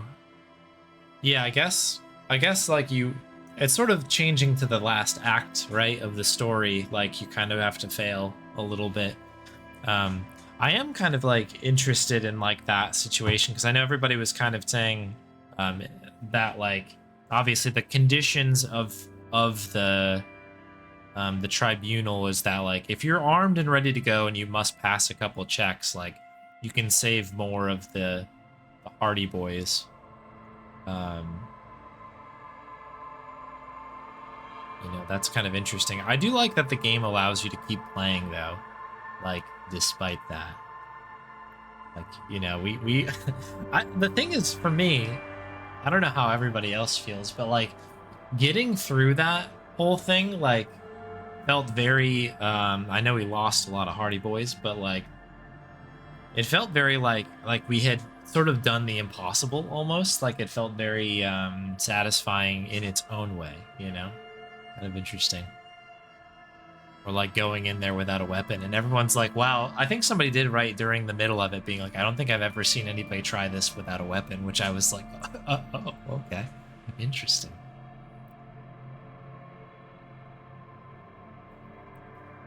You jokingly tell Kim an officer is in need of assistance on the dance floor, code 31 or whatever. Okay.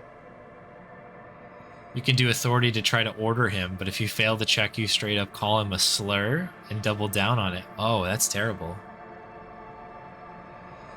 Oh, that feels like very unlike the vibe of the game too. That's weird.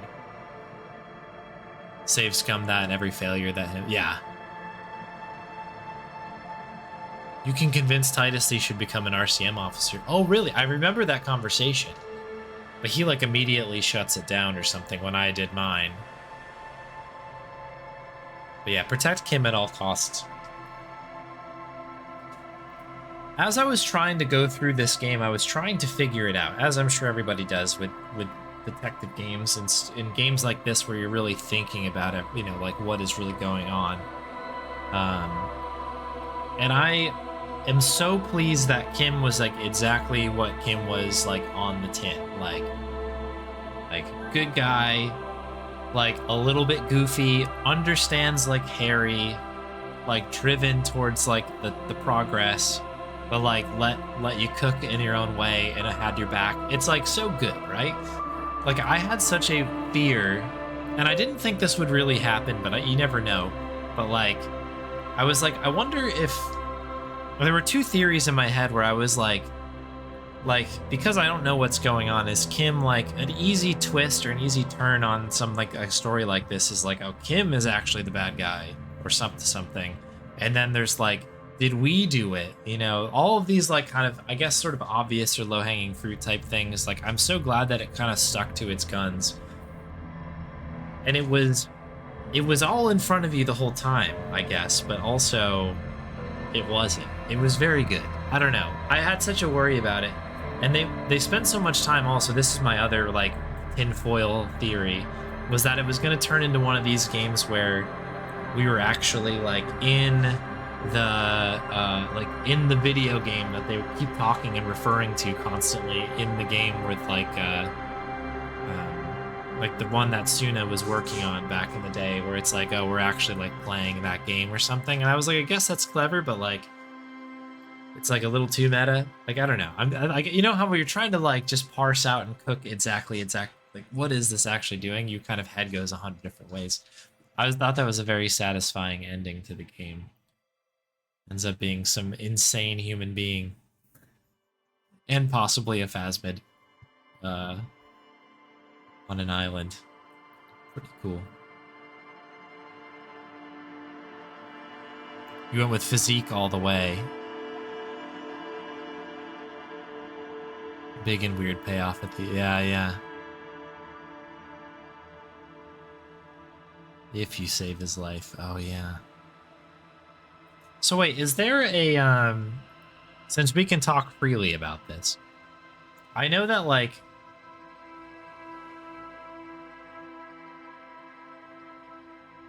So can Kim die, then, on the tribunal? If you don't get that check? I guess maybe, right? Because you have to, like, basically tell him, like, look behind you.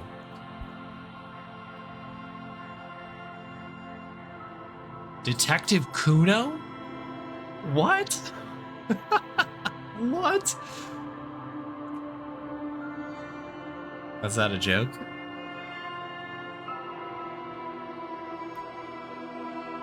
Oh my goodness. Kuno? What an insane pairing that is. Wow, interesting.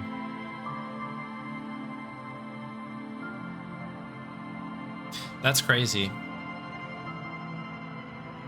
Hated it a little bit, but not that much. I feel like it's a funny thought. I don't. The thing is, like, once you get kind of connected with Kim and you're working side by side, I feel like there's no replacement. Like, the fact that you can kind of stick it out to the end, and it's incredibly like great in the like that last section, the whole bit on the islands with Kim is so good. Like, tying up the loose ends with the guy, like the actual killer, and then the thing with the phasmid, a guy who's been a total hater of all of the cryptozoology stuff sees it, and you see him kind of turn around on that. Like, that's so satisfying. Kuno as your partner is his redemption arc. It could be pretty cool. I feel like there's probably some attitude that he's got, like, because there's the moment and the kind of that final sort of meeting with the guys, you know, like your crew at the end, your unit, and they are like, "Who's Kuno?" And they're like, and Kim's just like, "You don't want to know." Like, I bet you that would be very obviously very different. Like, Kuno's just like, I run everything. Actually, I'm in charge of everything right now. That's kind of amazing. I might have to like watch another playthrough of somebody with Kuno just so I can get a little taste of it. I don't think I could do it myself. I can't let Kim be hurt in any playthrough here. Wow. Well, what a video game, people.